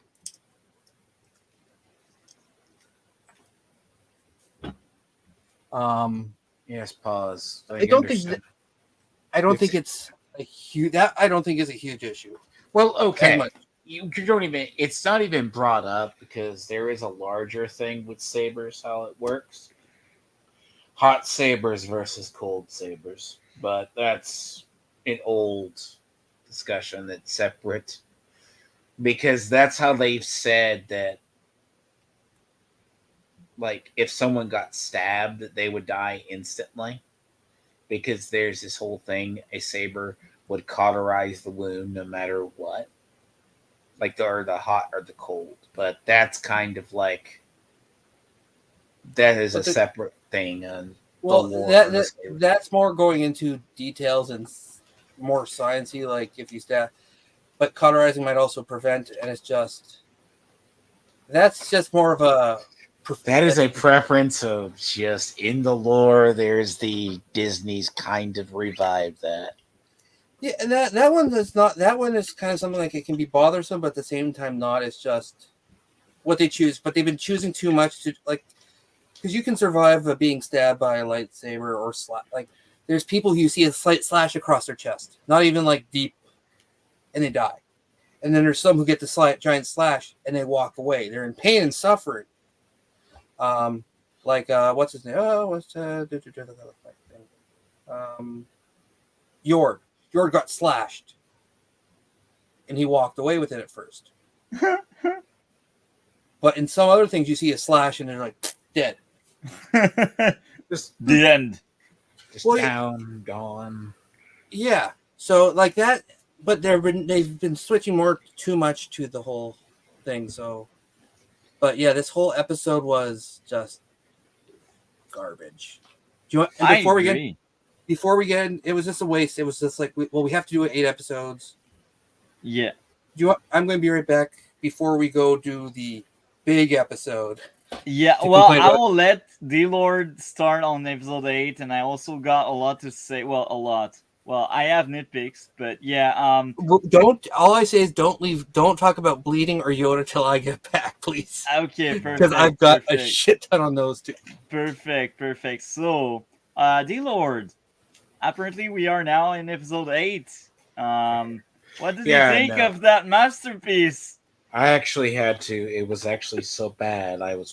As I said, I was working on better than last week, but the bar was so low it's hard to be worse. The bar is low, but no, I actually was up in the morning working on the same deck that I'm about to finish up and order cards for, because the idea that I'm like, oh, I need to watch it anyways, and I look at this because I was like, by the end of the episode, legitly. And it was like, I started a stream like shortly after. I was like, what did I watch?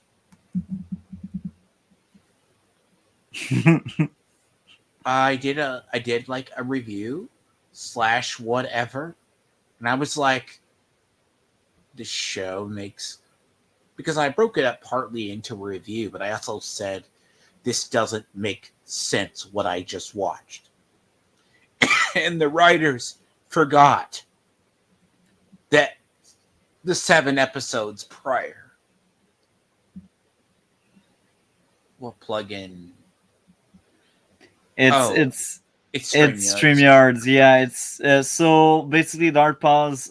Usually, what I tell people, use StreamYard for streams and use OBS for videos. That's how I do it. But even there, like sometimes I do I do videos with StreamYard, but it's with StreamYard.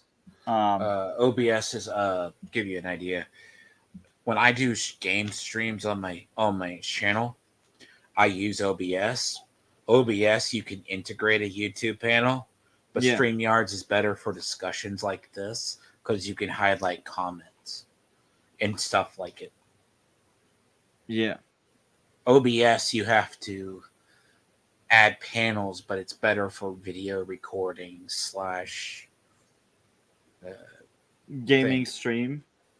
Yeah, but I haven't. They just, by the way, they updated OBS, but I don't do the updates. Anyway, to get back on track. yes, but no, yeah. I kind of had to ask what I was watching because I go through it because the show's consistency utterly failed.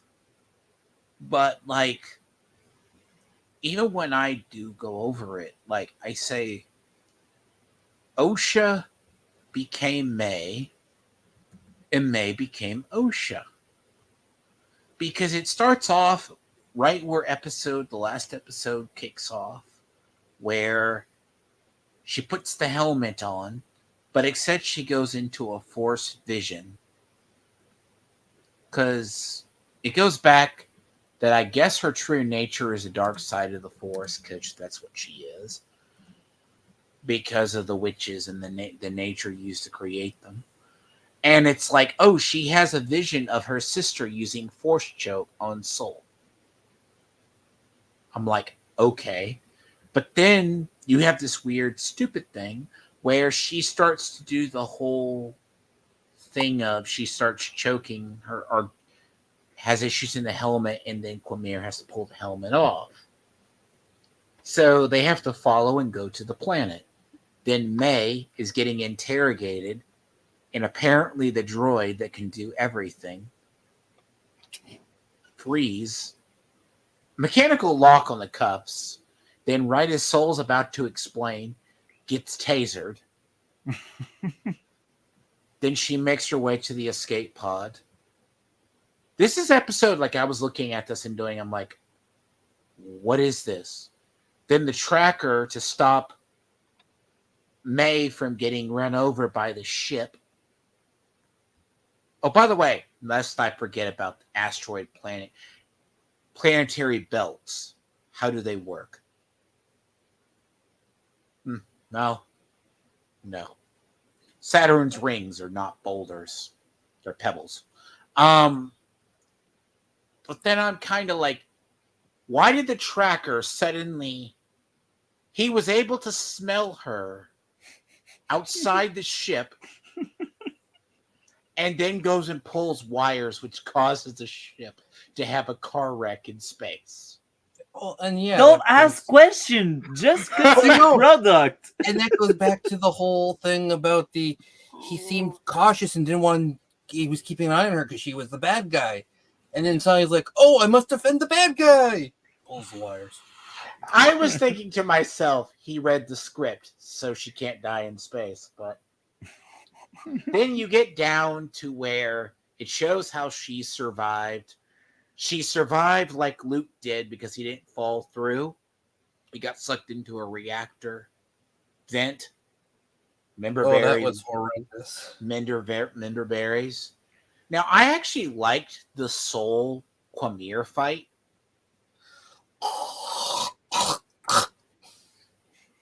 Okay, I understand. Some people don't like the Matrixy look. I don't. It wasn't Matrix. Received.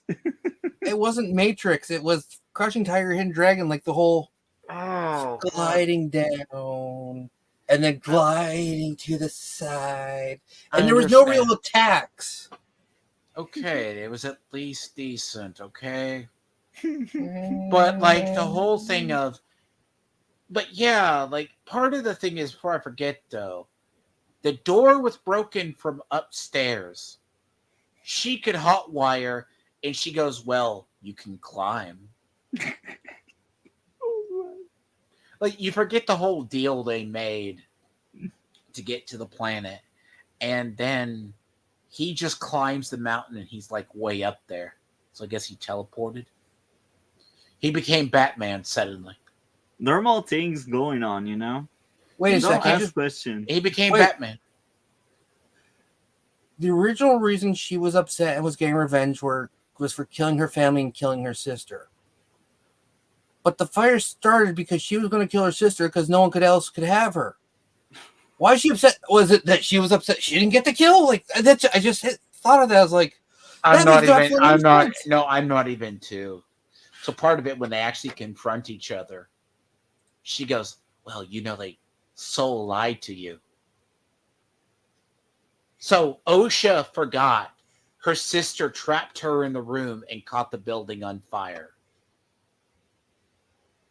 Like, she starts embracing the whole thing. She goes, no, Master Soul died. Like, you started the fire. She's the one who killed everyone, not her. No, she got ordered.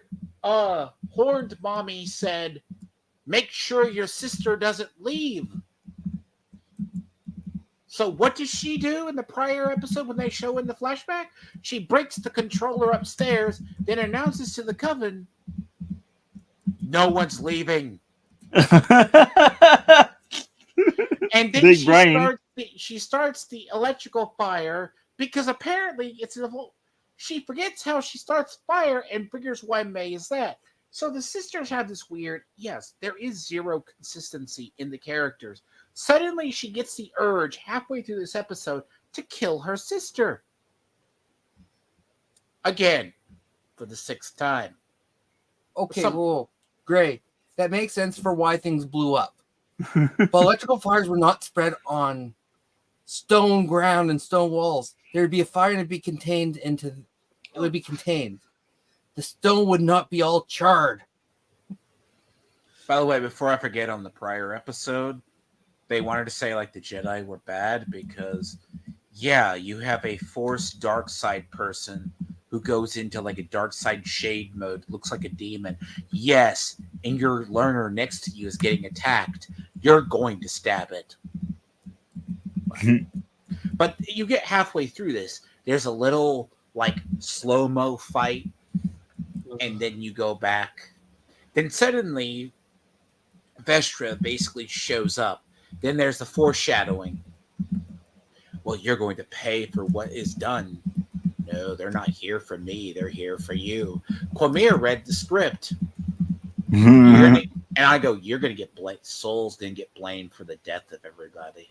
The show was so predictable. You could predict it. I'm just like, I predicted that episode should go. Everything could be predicted. Like, this was supposed to be a murder mystery. And as I said at the very start, I'm not sure if you heard. Yes. Murder mysteries is you have a death. You don't know who did it. Then you have another death. And you try and figure out how they're connected. Then who has connection to all three. And then what's their motive. That was all spoiled in the first episode where it's like, I'm going to get my revenge. And I'm going to hunt these other three guys. It's like, that's not a murder mystery, and everything is so predictable. But yeah, you get the part to where it gets weird to me, at least, okay? Like, I'm just like, okay. And then you see how, I guess, because he knows the future, because Osha said the prophecy, whatever. And like, that's why he goes, Now, the fun little thing I like is when Vestra lands, though, she senses Quamir. Yeah, but I will add one last thing because we mentioned murder mystery. I don't know if any of you have seen the Stargirl TV show. That's a TV show I talked about in the channel for quite a long time ago.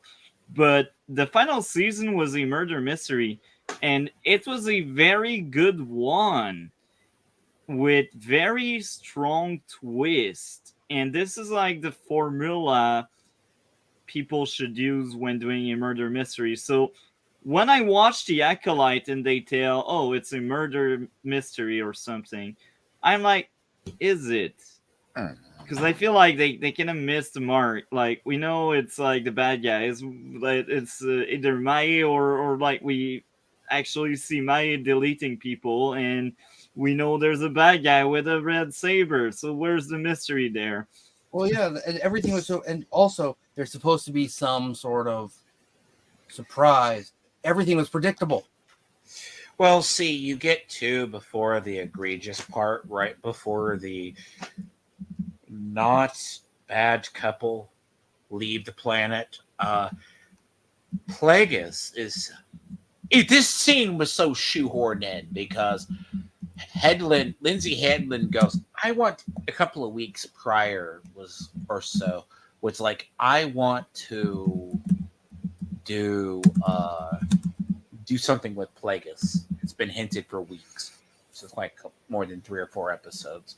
And then they show Plagueis creeping out of the cave like Abe from Oddworld. Okay, and that's part that doesn't make sense again. But if he would have been around, he would have gone out of his way. Like you try and destroy competition, especially in the rule of 2. Like when you saw with Sidious when Maul took on his Savage Opress as his Padawan or as his apprentice. That competition. Now there is the debate. Plagueis was more things out more, and he was a little bit more. But he killed when his secret got out. He killed everyone in the room. He would have killed his. Like if you saw his, I'm not sure if it was his apprentice at one point or whatnot, but he would have been killed. Like but no. I was gonna say too, like the idea, because I'm taking this in parts, because like the idea, but like what's happening there is they're trying to, I guess, get the revenge who can get to the person first, and then it's the sister who. Before you get Mandalore, I have to say this, like meanwhile, you also have Venestra, who is talking to the senator who wants to open the investigation into the Jedi, and as Multi would know, that is actually the Jedi. That is actually the guy who played Martian Manhunter in CW. Oh, I recognized the guy. I was like, what? Poor guy, man. He's falling out of his grace. Like, it's that whole thing of how did he know about the murders? Did he read the script? Yes, he did. I think it was badly explained, but the only thing I can think of that explains it is the first murder of Trinity was in a public area, and it was sort of discovered, and it was talked about. Or maybe there's a spy in the order. Yeah. But, like, again, it's so poorly written, you would never know. Like, and then that's like one part is, and he goes like, you better, and that whole spiel too, by the way, about the Jedi are bad people, like, I believe it's like a religion that masquerades as good or whatever. Like, God, that speech was like someone from modern Disney did that, because I saw like Blurred and a couple of people like defend that. They go, yeah, this is what we would think happened, because we've always wanted to say that because Jedi are self-righteous. I'm like, and then there's, and it's like, well, this is what happens when you get really bad writers who talk new. But then there's the part where, of course, everything happens, and the big, more controversial part is, I guess, because it is a virgins. I guess because the May suddenly, after Quamir's defeated, he just takes off the helmet. He knows the saber is to his back. Apparently, May can just go karate chop and go after Soul, disarm him, and then the saber gets tossed across the room. And she's like, well, but I want him to face trial. Yeah. Like, complete your training. No, but I want him to face trial. I gotta say something. Gray. I like that comment. Poor guy working for Disney as opposed to CW for shame multi. Look, CW wasn't that great. There were gems, but some of the actors they deserved better. And Disney Plus is not better. Maybe it's more money, but it's not better. Disney Plus is not better. Okay. No, but seriously, like, and then there's the, like, she suddenly goes, "Did you really kill my mother?" And that's when she goes the whole, like, dark side stuff. And there's the actual scene. I was like, how are they going to spin this? Because the crystal got cracked or something. You start to see her bleed the crystal right there. And I'm like, what? All right, we're going to get into this now. No, you're gonna see. You might as well cover yours because I'm gonna say this. I'm like, is that how they going to explain the crystal is bled without an explosion as she force chokes the hell life out of him? I'm like, not only is this a dumb scene, she can apparently bleed the crystal just from this anger alone. But Anakin can't. Well, he's fighting Kenobi, and he thinks Kenobi betrayed him, and Padme betrayed him, and he was killing younglings. That wasn't enough to bleed a lightsaber, but supposedly, I guess the bleeding lore. This is the side thing that if I may have to me and Mandalore will talk about if I ever talk to them later on, because the idea of bleeding the crystal lore is relatively new. It was first depicted. It was first depicted in the Vader comic, and it took years of rage because Vader had to form a new lightsaber. Okay, well, let me hold on to some of this because I wanna. You're good. I'll let you. Or if we're going to talk about this now, yeah, as you were saying that, yeah, the very first time you ever see because it used to always be synthetic. It was man-made, created kyber crystals that made them, and that's what was red. But they've changed them, and I actually don't mind this change in the lore that it's you bleeding, and then to get the white lightsabers is to heal a bled one. But the first time you see it happen on screen, and you know what? Let me share my screen again. Yeah, it comes from the Vader comic. Was the very first time when it goes back to show how he got his lightsaber. You can see from the panel itself the amount of energy that's going. It's the raw emotion, like his hate, his betrayed. Everything you see is because he took the saber from someone else and he bled it. You make it bleed, and you can sort of see here, this was a saber before, and then he reconstructs it into the lightsaber we all know, his classic one. But you see how much goes into it. Like you see this rock, like it almost destroyed him.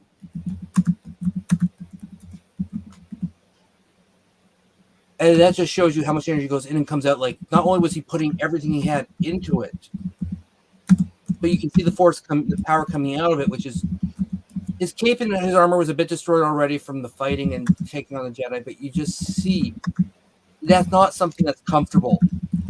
It, as much as it's hurting to do it, it's hurting him. Well, this is because the idea is at some point they switched the sabers, the idea of Kyber to be alive. Well, yeah, they did that in Rebels is when it was first brought up. And never forget one of the main planets they were getting Kyber crystals from became Starkiller Base. Yes.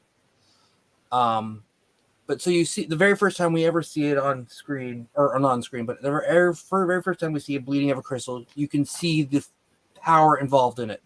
This isn't just, and yes, there's also, like, if you go back to Clone Wars, I think there's many ways to change a color. Like, just to change a color, I don't think is as big as bleeding it because Anakin tuned up Ahsoka's lightsabers after she gave them up when she became a civilian.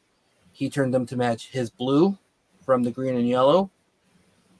But bleeding is another thing, and you can just see the raw energy that came from this. The next time we see it, and it's canon, is when, because Kylo Ren does it, or Ben Solo does it, to his own lightsaber. He doesn't build a new lightsaber. He takes his previous lightsaber, and then the amount of energy he puts into it, and he actually he cracked it a bit from just, as you can see, all the thoughts of the uncle who almost killed him, his father who wasn't there, everything there. You just see everything that was put into it. It's not an easy task. And it was so done, and because of the crack, it was overpowered and it bled. So he had to do. So this was the saber before, you can sort of see it, but then he ends up having to put the heat vents on it, so it becomes a crossguard because of that.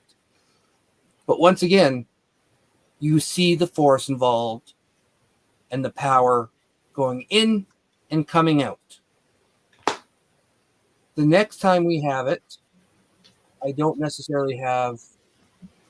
It comes from the Jedi. What is it? Jedi Survivor? Jedi Survivor.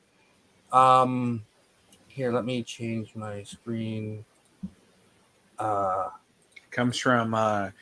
It's arguable that I could think Palpatine was powerful enough, probably to bleed a crystal himself.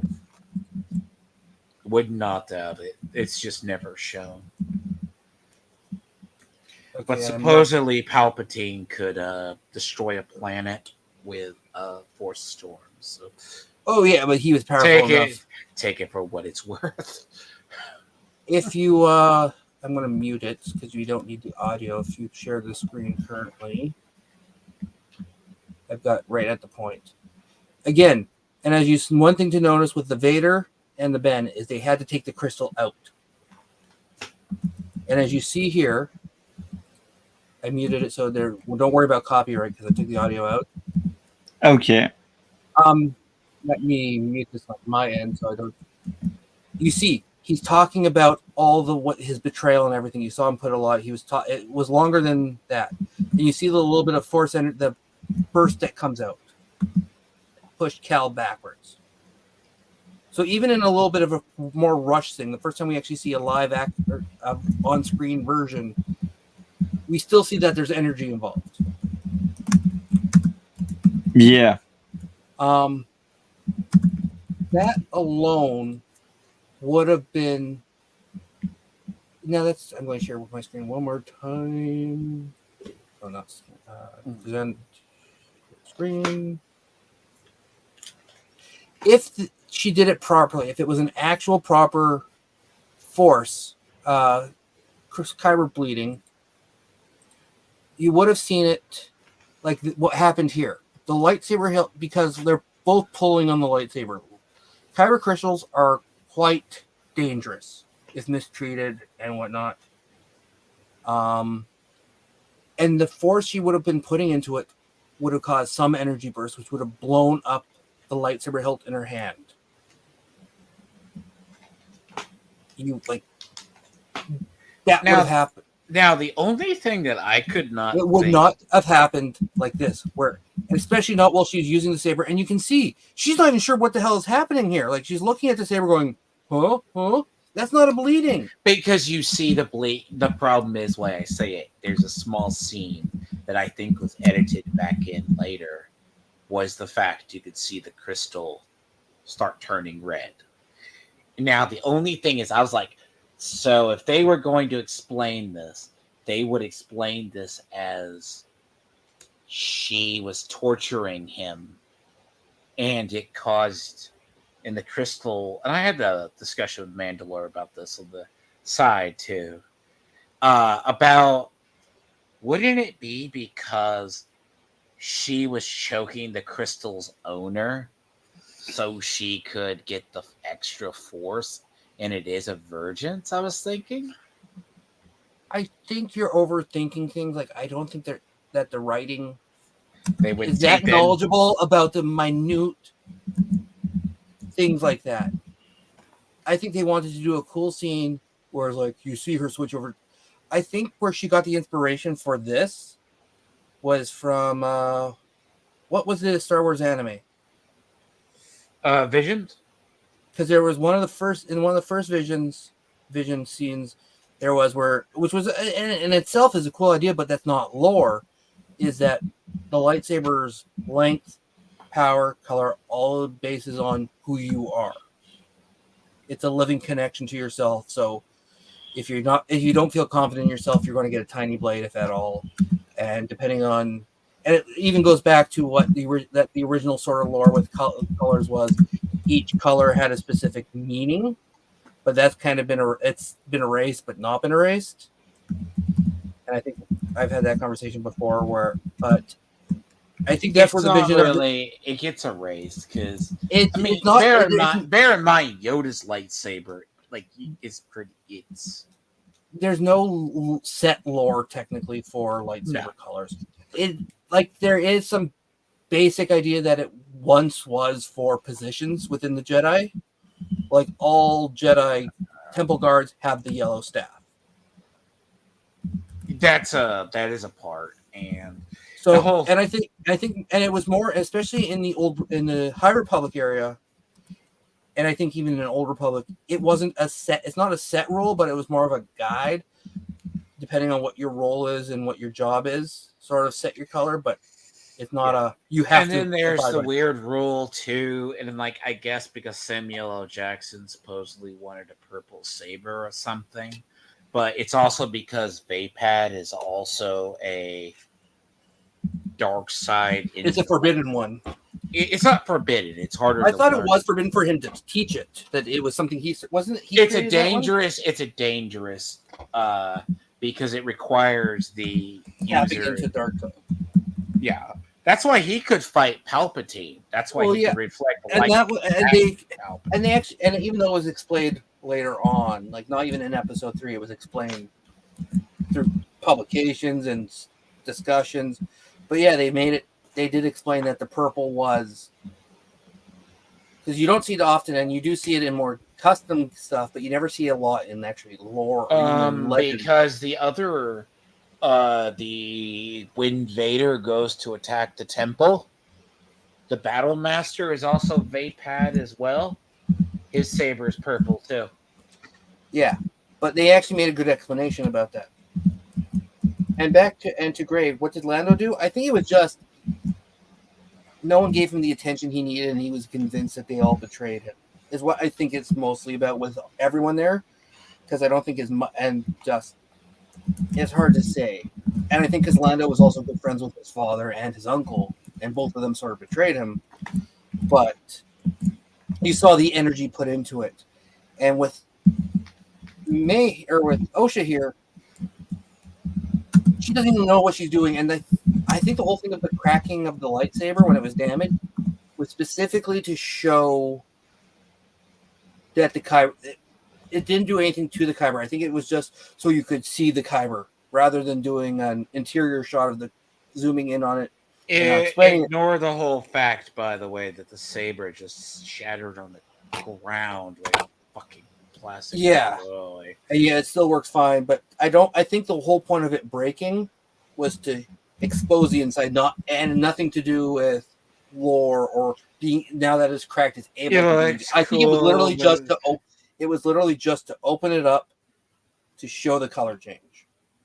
No, you could see the color. They did a shot with the color. It looked like an inserted shot later on with the color change inside of it. But that was after it's been cracked open. That so you could do the interior shots. But the shot. No, you wouldn't normally go with a lightsaber. There was an inserted shot later on. Yeah, that showed the crystal cracking. It didn't show it from the side. It showed it as it happened later on. Yeah, because with a normal lightsaber, you wouldn't see it. So what they did was they broke off the front. They cracked the emitter, and just so they could show the inside, like sort of like in medical shows, like in house and stuff. When something's happening on the inside, you'll zoom into a sort of like what's going on. Yeah, but it wouldn't look right for doing that for a lightsaber. Sort of like they do it in like Fast and the Furious, like zooming in on the engine. It's just kind of more of artistic, but it just is awkward. especially to do it with a lightsaber, they wanted to make it more raw, I think. They wanted to make it interesting, and it was literally just to, without having to go into a lightsaber, which they've never done before, except for like building outside of the technical manuals or the encyclopedias, or the actual just building of it. Well, they outside of the encyclopedias, which show it, like, or but on screen and in games and stuff, they've never shown it inside. Looks like, other than being built in and outside of the series. And I think the whole point of that was just so they could show the kyber changing before igniting the saber. It was more of just a gimmick than anything else. And it was just it's just, that's not how you bleed a crystal. No, it doesn't make sense even. And I was just like, and I'm just thinking if that's how they explain they're going to do it. But but again, that ruins the whole Anakin thing. Because Anakin, with all the betrayal he experienced, that he used to later on bleed a kyber crystal, he should have been able to do it while he was killing Padawans. And if not then, because that wasn't something he was hateful. He's doing it. He still wasn't truly a Sith when he was killing the Padawans. He was doing it to save Padme. He didn't want to do it. There's a whole debate you can get into. When did Anakin fully become Vader? Well, I think it's kind of evil deleting the Padawans. So, younglings, yeah. So I get to the weird was already part. Vader there because he was deleting kids. But that's just me, maybe. Well, he didn't want to. It was a necessity he did because his master told him, and Sidious wasn't going to teach him how to save Padme unless he did what he told him to. Well, I don't forget the whole. By the way, you forget the whole thing. If you're turning to the dark side, you get the miscolored pupils. Well, and that's what I was just about to bring up. Was I don't necessarily even think he turned Sith until he goes to kill all the senators from the what's it called? Trade Federation. The Trade Federation. Because he always saw them as bad guys, and he was enjoying that. He was enjoying murdering. He was enjoying killing. And you actually see his eyes turn yellow for a little bit.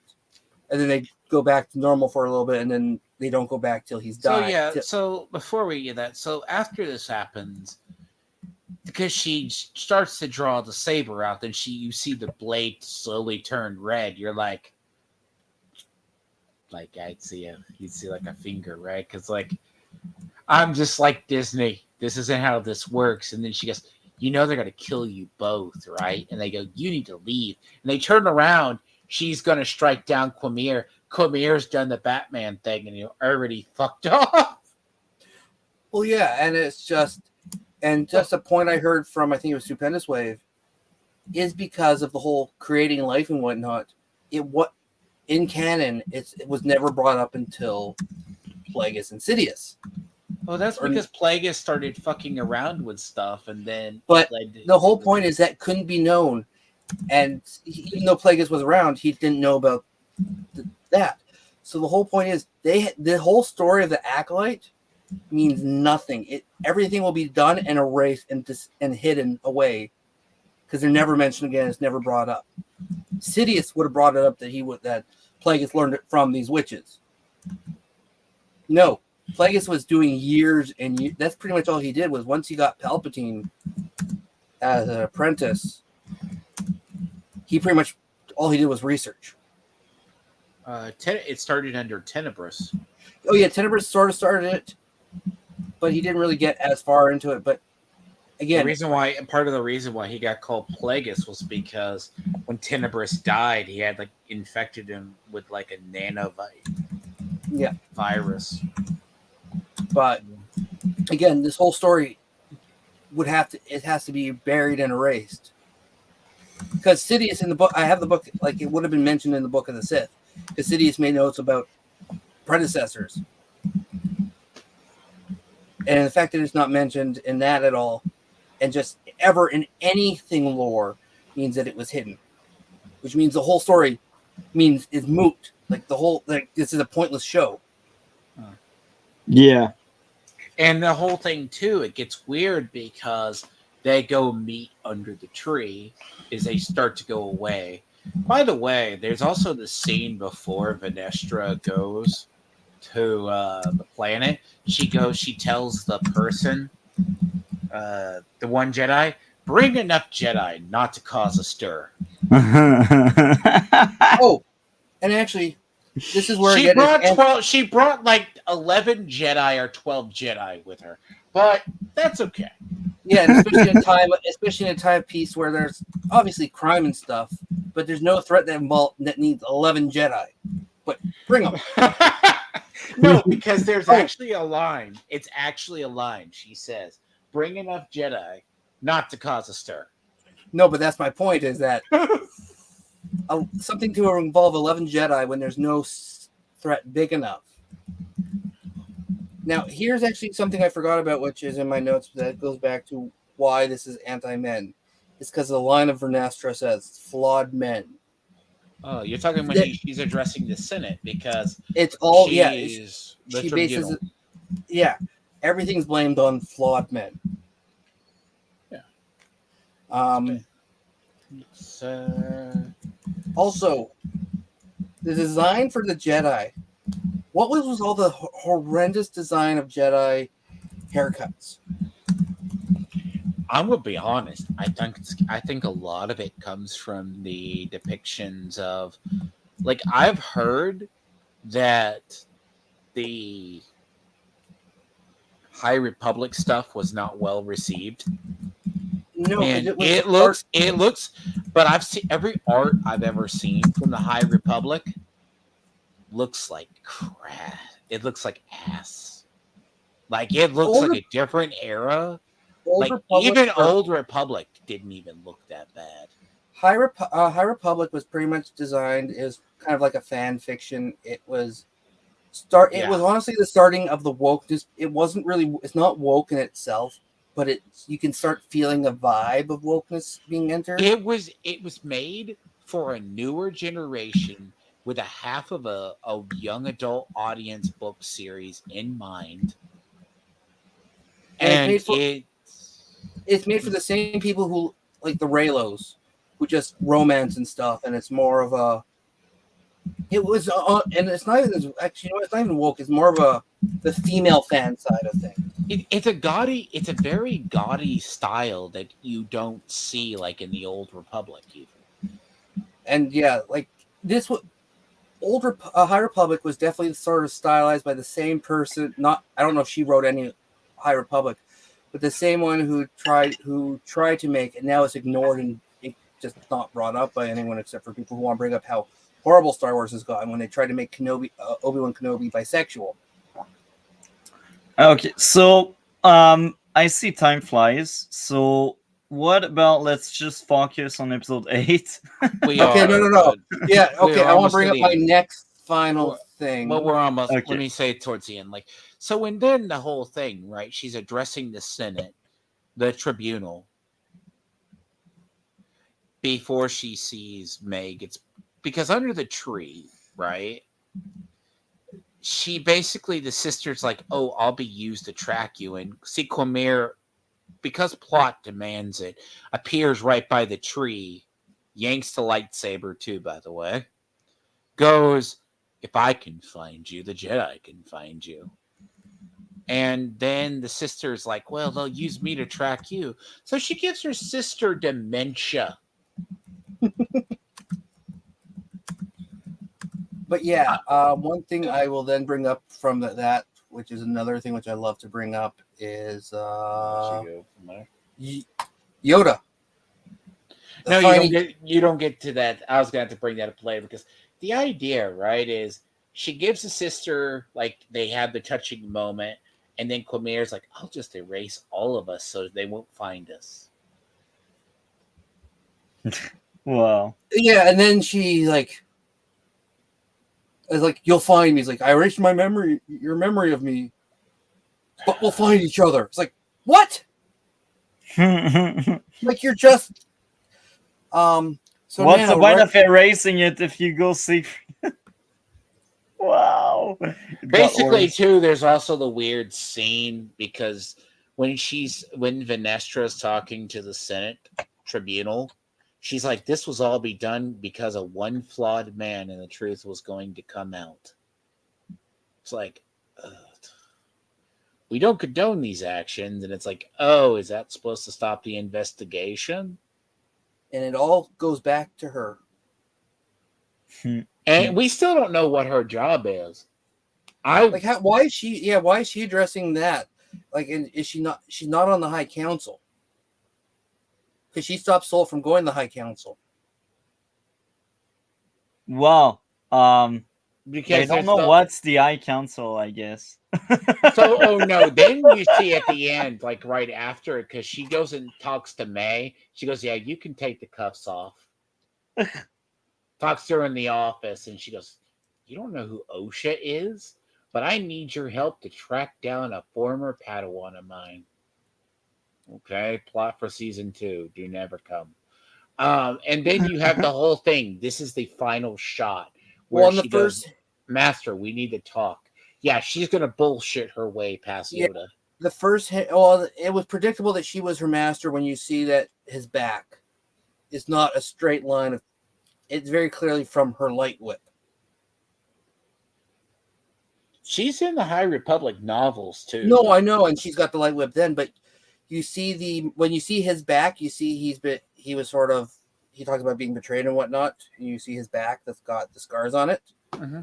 And it's very clearly not a lightsaber scar. It's the light whip scar of hers on his back. And you don't know if she's the Darth. See, I really hope they don't do a second, because it's literally not only going to destroy Kayadi Mandui, it's also going to destroy Yoda. If Yoda doesn't go, "You're lying to me." Yeah, because he could sense that. You're going to bullshit your way past Yoda. One thing I predicted that didn't come to fruition, but it might later on. I thought Soul, or there was a Jedi who was honestly one of the Sith training. So I'm not sure if it's her, if she's gone bad. But the one thing I want to bring up, especially with this picture here, is this is supposed to be Yoda younger. Like younger than you remember him in the Phantom Menace, the puppet. He had a lot. Yeah. He had thicker hair. He's about 1,000 years old he's 1,000 years old about by the time his death, like 900 years old. Yeah. Because correct me if I'm wrong, wasn't he alive during the Old Republic? No. He was a Yoda. It was a Yoda species. Yeah, there was one that was training to Revan, like the High Council back then.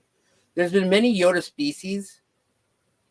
Oh, by the way, people forget about Yaddle too. Yaddle was apparently around during the Clone Wars too. Well, yeah. They changed how, like, they changed her death from which was Legends, or which was canon up until they did the that cartoon short, was that she died in battle saving Anakin, or just Anakin and her had a connection, and that was one of the things that pushed him over the edge, was her death. But either way, he's old. But in the Phantom Menace, he has thicker hair than what's here. What's the other thing you notice about this? Oh my god, I just noticed having this picture. What does Jedi have? What does all Jedis have? What does Yoda have, even though he doesn't use it except for he uses it like once or twice in comics? I have no clue. He has a hood. You're right. There is no hood. There was a hood in the movies as well? Yeah, he has a hood. Wait, one sec. Yeah, no, he does have a hood, even when you see him sitting in his little chair inside the council. I have the hot toy, which is highly detailed figure, overpriced. This is his This is from Attack of the Clones. Yeah, he has a hood. I will try to make you at the right place. I don't know how to do it. I suck with StreamYard. There is a layout. Go look at layout. Okay, that's fine. You don't need a huge screen. But he has a hood. You've seen even when he's fighting in episode 3, you see a hood. Do you know what that looks like from behind? And I actually have that figure as well. Oh, I found it. We did it right. The layout, yeah. You found the layout button. It's a refreshed version of this. But what does that collar, what does the back look like? Does it look like this? No, it doesn't. No. Do you know why it doesn't look like this completely? Because they don't know. It's this outfit, his original trilogy outfit, but from the sequel trilogy, because when he came back as a Force Ghost to talk to Yoda or talk to Luke, his outfit was fully restored to original. Because when you die, you come back. If you're tattered, it comes back in good condition. They use the puppet, and I'll point out something else in 1 second. They used the puppet when they brought him back for The Last Jedi, when he shows up to talk to Luke and burns the tree. Oh God! And you know what's the other clear sign of this that he did have in that scene? You notice right here? What's that? What's that? No. His instrument that he carried around his neck in the sequel trilogy, or in the original trilogy. Oh, good God! Whoa. See, only you would know it. I would not. Apparently, a bunch of people noticed this. I mean, I'm pretty sure if you knew the puppet design, I did not know that. I gotta admit, that's a level detail. Okay, I didn't know that. Okay. I gotta share one more screen, just 1 second. Present. Share screen.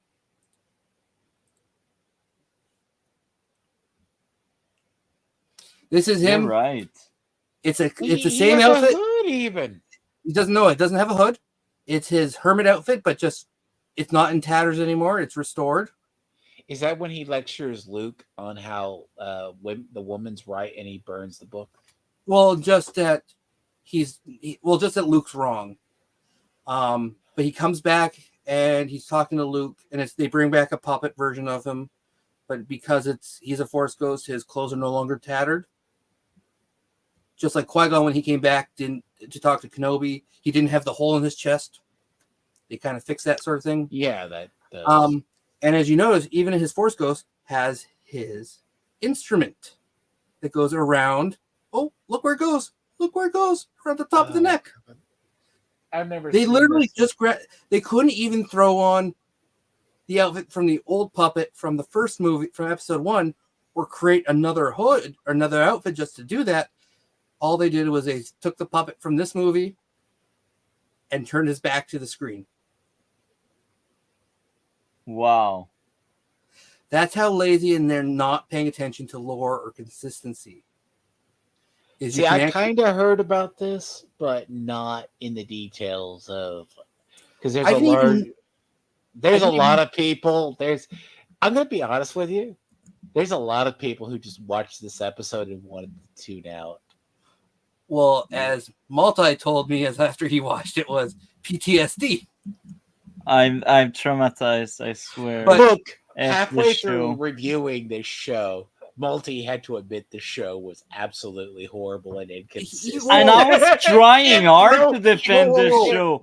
I swear. When I was first on the show last week, the first 4 episodes, I tried my best to defend it, and I was seeing some tiny value. Well, as everyone, but episode 4 happened, then episode 5 happened. Episode 7 was what really pushed people. But even people like Star Wars Comics, who try to be as positive as possible and try and be middleman, well, it may break, but it's not the worst. It's not necessarily doing this, but it does sort of make questions. He, even after a certain episode, went, fuck this shit. But yeah, I didn't even notice the necklace around his neck until just zooming in, that you could actually see the leather necklace part on top of the thing. They couldn't even take that off. I know. That's laziness. And as I showed in pictures, we don't need to bring it up. His robes during the High Republic, if you look at pictures, he wore a darker robe. He had almost like a brown robe. I sent them to you, Multi, in the chat right above when you sent the stream link the other day. But yeah, it's so poorly done. Like, and you know the sad fact is they spent supposedly got a budget of 180 million a fucking episode. God. No. And to put it in more perspective, they spent more on every episode than it cost to make the recent Godzilla movie. Well, no, Godzilla -1. Like, what the hell did even the Phantom Menace cost? No, like, but again, my point is, they were spending that much. They spent as much money, more than that money, that the cost to create Godzilla 1 or whatever the movie is called per episode. Not even the whole series, 8 episodes, cost as much as a feature-length film. They spent that per episode, and I want to know where the hell that money went, because that money could have gone into just redesigning the robe, sort of building a new puppet, or just altering the puppet. You know what's sad too? You could start to tell, like, I think I'm probably going to go back and rewatch it and actually do more notes, like if we talk about it on the stream. But like,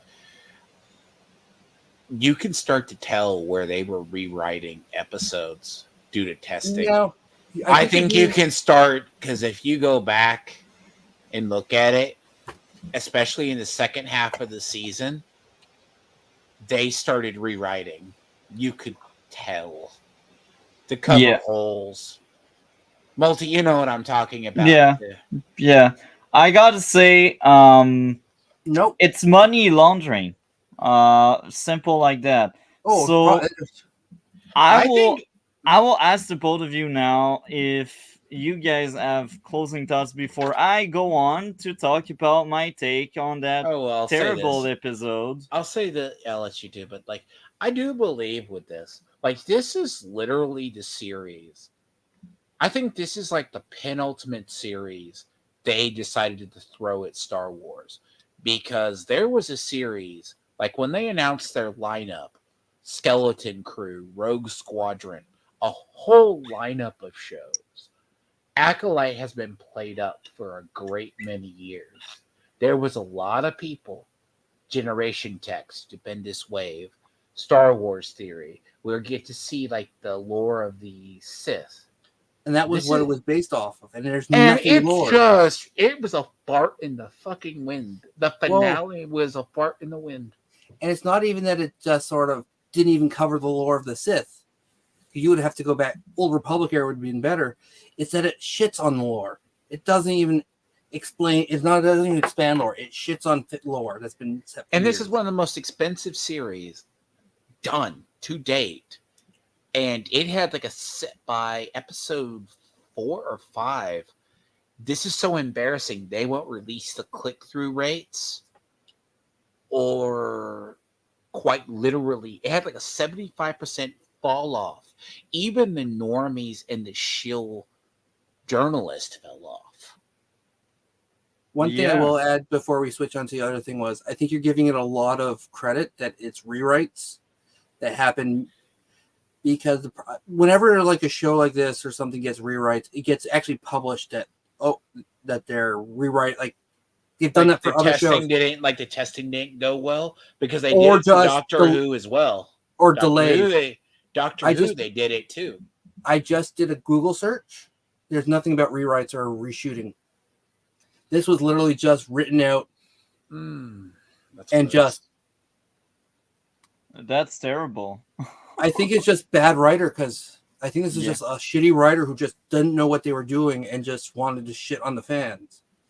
And one of the last thing I'll bring up, my last point I'll bring up, because I think there's a couple more I have, but the last main thing I'll pick up is apparently the fight, and I know you might disagree with me with this, Dragon, but this fight was apparently the one that they said was I'm not sure if they're referring to the big fight that happened in 5, or if it was this fight that tops the Phantom Menace Maul fight.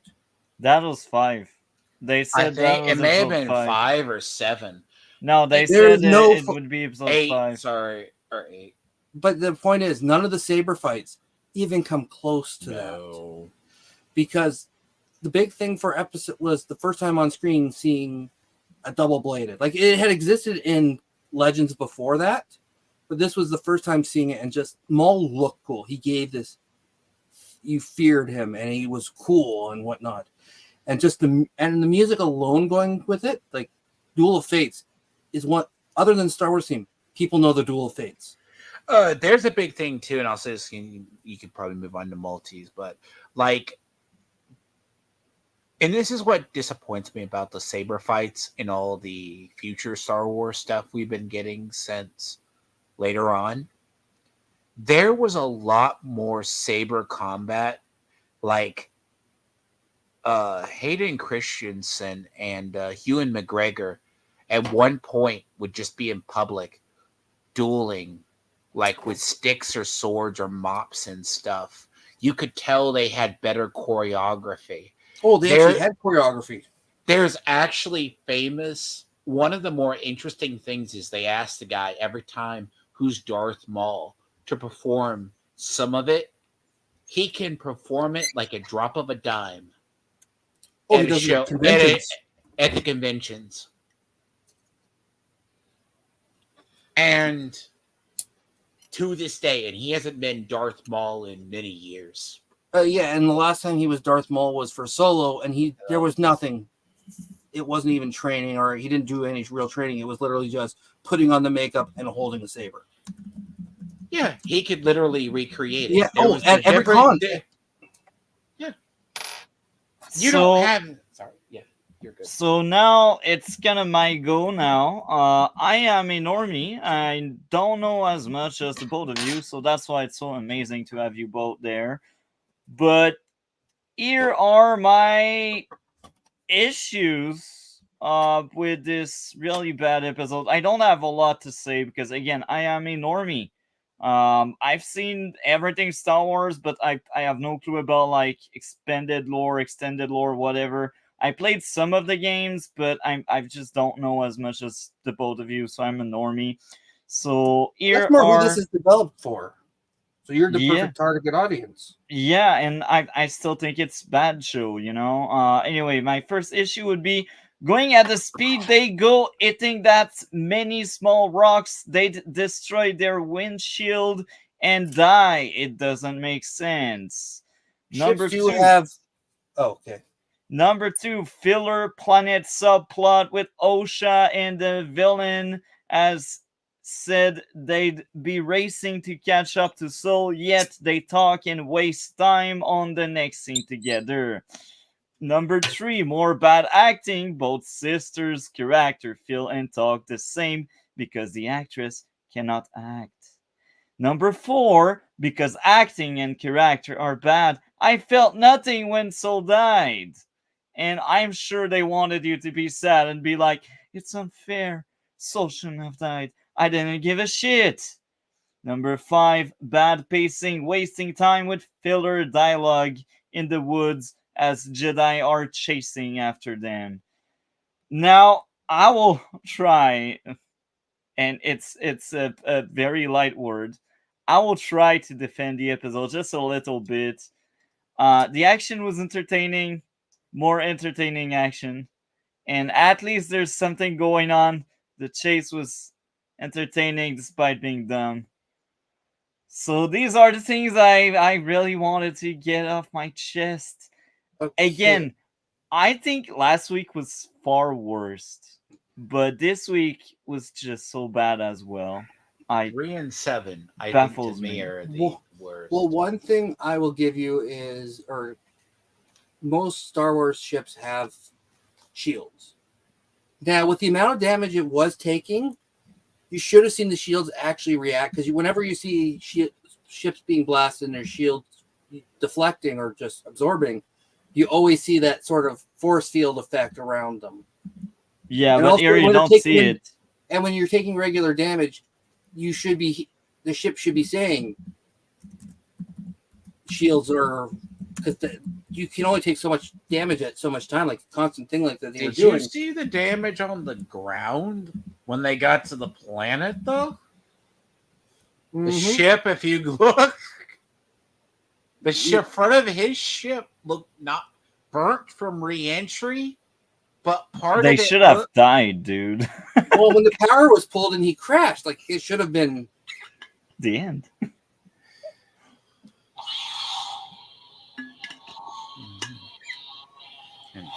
But yeah, that's all I needed to say about episode 8. Better than 7, but the bar was just very low with 7. So enough talk about episode 8. I will give episode 8 a 4 out of 10. What about you, Dart? Okay. You really want to know? You can't predict my response from that for what my review is. Go for it. Like 0, minus. Be honest. Like that's all that matters. Well, I can't say honesty. I can't be completely honest because I don't want to get you banned off of YouTube. Okay. Because I'm sure I'll revert to some racial slurs and blah blah blah. Not intentionally, but the show was horrendous. No, it's just episode 8. Then we will give just the whole show. Just episode 8, then the entire thing. Because the entire show, I have a few things to say. Because the episode 8. I'm going to give a horrendous acting to episode 8 alone, because my biggest gripes with episode 8 is Yoda, which was a huge one to me. Like, that was lazy, and just if you're going to do that, do it properly. Don't just nothing it. Second of all, bleeding. That's not how you bleed crystals. We've been through this. Thirdly, because they didn't spend the money on hiring actual twins, it's that same horrible thing that always happens when you do like an actor does 2 characters. It looks horrible. You have to do the camera angle where you can't see, and they're holding the back of the head, and it looks so poorly done. You'd think by now the technology and the have a stunt double in there and just do the AI camera, like where they make a second person look like her. Yeah.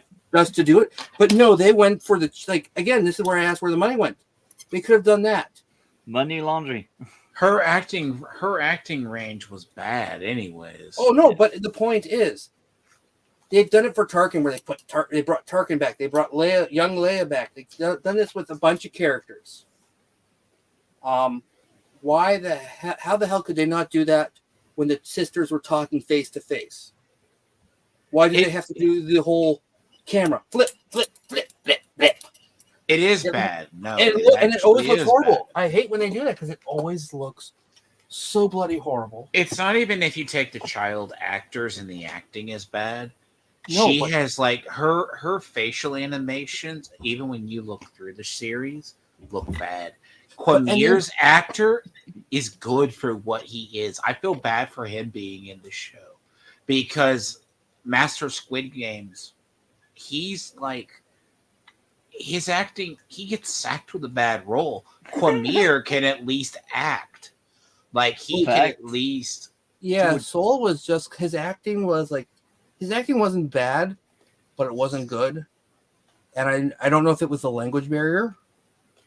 But it was just he sort of had this very sort of stoic, apologetic tone to him the whole time. Like he's covering for himself, but not covering because he thinks he did the right thing. So there's not the guilt in him. Everyone is stoic in Star Wars now. No. He said it's no. His actually last words before he choked to death was, "It's okay, Osha." Then she finishes him off. Well. And I did what I thought was right. He wasn't he said that, and it's just okay. But his whole tone is just. So yeah, what would be your score for just episode 8? Then I have stuff to say about the entire season. 2 out of 10. 2 for Dlord. What about you, the Mandalore?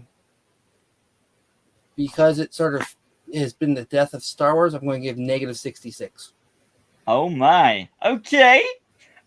So now I will go through some of the notes I took after thinking back about the season. So I will be very short and fast on that. So here how I rank all the episodes. So in first place, episode 2 was my favorite with a 10 out of 10. Yes, shocker. It's followed by episode 1 in second place with a 7.5. It's followed by episode 4 in third place with a 7.5.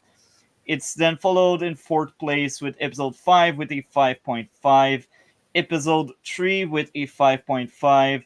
Episode 6 with a 5. Episode 8 with a 4, and episode 7 with a 3. Now, I'm very harsh on stuff, so like my 5 means that's bad. You need to be 7 to be average. If you're like between 5 and 7, you're just mediocre at best. Now, here are my issues with the entire season. Characters are forgettable. Characters do weird things and have weird flips since they don't feel like character. They are just plot device. The pacing of the season was horrendous. 8 episodes could have been 4 or 5 at most. Acting was bad by most of the cast. Stupid character moment like force pulling to collapsing bridge instead of both persons, and reaching both persons with their hand instead of force pulling. That's the kind of like stuff I remember from freaking episode 3. I hate this show, and it's supposed to be made for me. You know, I'm a normie, and I hate it. Oh, we got something going on here. So yeah, overall, that was a terrible show. At last, we will reveal ourselves to the Jedi. Yeah, I was just At on last, browsing we will Twitter. have revenge. I was just browsing Twitter, and someone brought this up. It's like, yeah, that line, you know, they've never been revealed up until now. That's breaking lore when he revealed himself. Miss Sparkle, right now we are canon in the closing part of Star Wars, so if you wanna up in a few minutes, you got the link. I sent you the link. Anyway, for the entire season in my books, that would be a 4 out of 10, which is bad in my books. What about you, Dlord? What would be your grade out of 10 for the entire season? I think there's a lot of episodes that are like hit or miss or forgettable. Because I would say 3 and 7 rank up with being the worst of the worst. 8, the finale. As I said, it's like a wet fart or a wet noodle kind of episode. Awful. Like, I would even say for a finale, like, outside of the Raylo and the fan service and the romance novel side, with the shot with the holding lightsabers at the end, there's a lot of moments I like to forget it happened, but no, won't happen. But outside, I say the better episodes, believe it or not, I don't. 1 and 2, like 1, I would give probably like it's like an 8 out of 10. Like it felt off to me, but it's like, what would you do? 2, I did. Like 2 is where I started seeing a lot more holes. That's like a 6. 3, that's just, there's no words. 4 is not much. Like parts of 5, like I could see as good. Like I didn't like mind 5, but what gets me on 5 and knocks anything off of it is like the ending and the other parts. It's just like plot doesn't make sense. Yeah. 7, I don't like. Overall, the series, I put it like below a 5. Like half the stuff is mediocre. Like they marketed it as a Star Wars show. It's not a Star Wars show. It's like a bad fan fiction site. So that's pretty much how I reviewed that Fantastic Four movie. That last one that came out that was horrendous. If you take out that's a Fantastic Four isn't mediocre, not bad sci-fi movie. You're talking the Sony one, yes? Yeah, but once you Sony one with Black Johnny Storm. Yeah, yeah. But yeah, if you take the Fantastic Four part out of it, it's a decent. It's not that bad. But when you add that it's an actual Fantastic Four Marvel property, it's like, holy crap, that's bad. You mean Sony Marvel? Yeah. But this show does not even do that. It's not even a decent thing because the consistency and everything else, like the show is just bad on every level. I agree. It's a bad show. Like for me, 4 is like some of the rock bottom. Right now, I'm currently making a video. Well, it's more like the script. Usually, I don't script stuff, but this one deserves a script. What do you mean? It's like ranking all of the TV shows season I've seen this year, even if it's not all 2024 shows. I've seen a lot of shows nonetheless. And I was like, you know what? Let's make like a big ranking. And this one is like in the lower end, and like there's like 45-ish shows in that list. More to come with Superman and Lois and Umbrella Academy, but like this one is really low among all of the stuff I've seen this year. It's bad. It's not rock bottom. You're not even talking about the. It's like I have my nitpicks with Mandalorian, but Mandalorian wasn't total shit. But the last few seasons were like, what are you doing? But even with that, like, there's the one episode I don't have to keep mentioning anymore, but even with the third season being the weakest, like it's still a good show, but it keeps getting weaker. It's still quite enjoyable. Like, there's still aspects to enjoy about the show. And like the Book of Boba Fett, like apparently I'm the odd one out enjoying the show. Yeah, I didn't like it. Well, I know the lore of Jango Fett, like in the legend story, and Boba Fett going to more of a family man sort of thing and trying to be a good guy actually fits more in line with Jango Fett. That happens in the lore, though. But yeah, that happens in Legend. That happens in Legends. Yeah, I know. But the point is, if you actually know, like, it doesn't necessarily show it. But even in the Legends, or even in canon, you show that Jango Fett wanted to be with his son. Yeah. And it's not for the casuals, more for people who know, and even then, people don't like it. But I thought the show was really done. Like, again, it has its faults, but there's parts of it that were quite enjoyable. Let's go back on track to really close off the Acolyte as a kind of like I zoned out for a sec. As a reminder, what would be Baby Yoda? What would be your grade out of 10 for the entire season, Mandalore? I hope Miss Sparkles is still in the chat because I put the Grogu in for her because I know how much she loves him. Yeah, that's a girl. But girls like cute things. Anyway. Honestly, I think it would be, I can't even rate it. It is just, as I've said, and as Dragon said, it's a fan fiction made by people who aren't even fans. And even if you try and take out the Star Wars part, and that's what I did. The only reason I watched the show was to prove a point, and because I'm a man on my word, and I promised I'd watch it. Yeah. Sometimes when people read reviews, sort of go by reviews, and then they're like, "Oh, it's so horrible," then you watch it for yourself, and it's a little bit better because you have such negative expectations that it usually turns out better. Yeah. This actually made my opinion on the show worse. Actually, sitting down and watching, and I'm not trying to be subverting expectations. I'm not even trying to be funny, like, because I knew about all the bad stuff, and I think actually watching, especially that last episode, and just everything, and just I hear the points about the lightsaber not being only used to kill. And like that pisses me off, and I hear the lore breaks, and I read the reviews, and I knew enough about the story that I could actually have a conversation about it. I didn't have every little detail, but actually seeing the lore breaks in real time, and then seeing how they even contradict it themselves, and just it's terrible. Yeah, I can't rate it because it would be some sort of stupid funny number like negative 10 million or negative infinity, because. Like the Fantastic Four movie I just brought up. If you take it a Fantastic Flop, if you take out the Fantastic Four Marvel, you take it, it's just it's just a B or C tier sci-fi film. It's not something you go and watch, but if it's on TV and there's nothing else, you might just put it on in the background. But once you can't even do that with this show, that you just take out the Star Wars and it's just a sci-fi show. Because you take out all the lore breaks and you remove that. I'm a normie. I thought that was bad. No.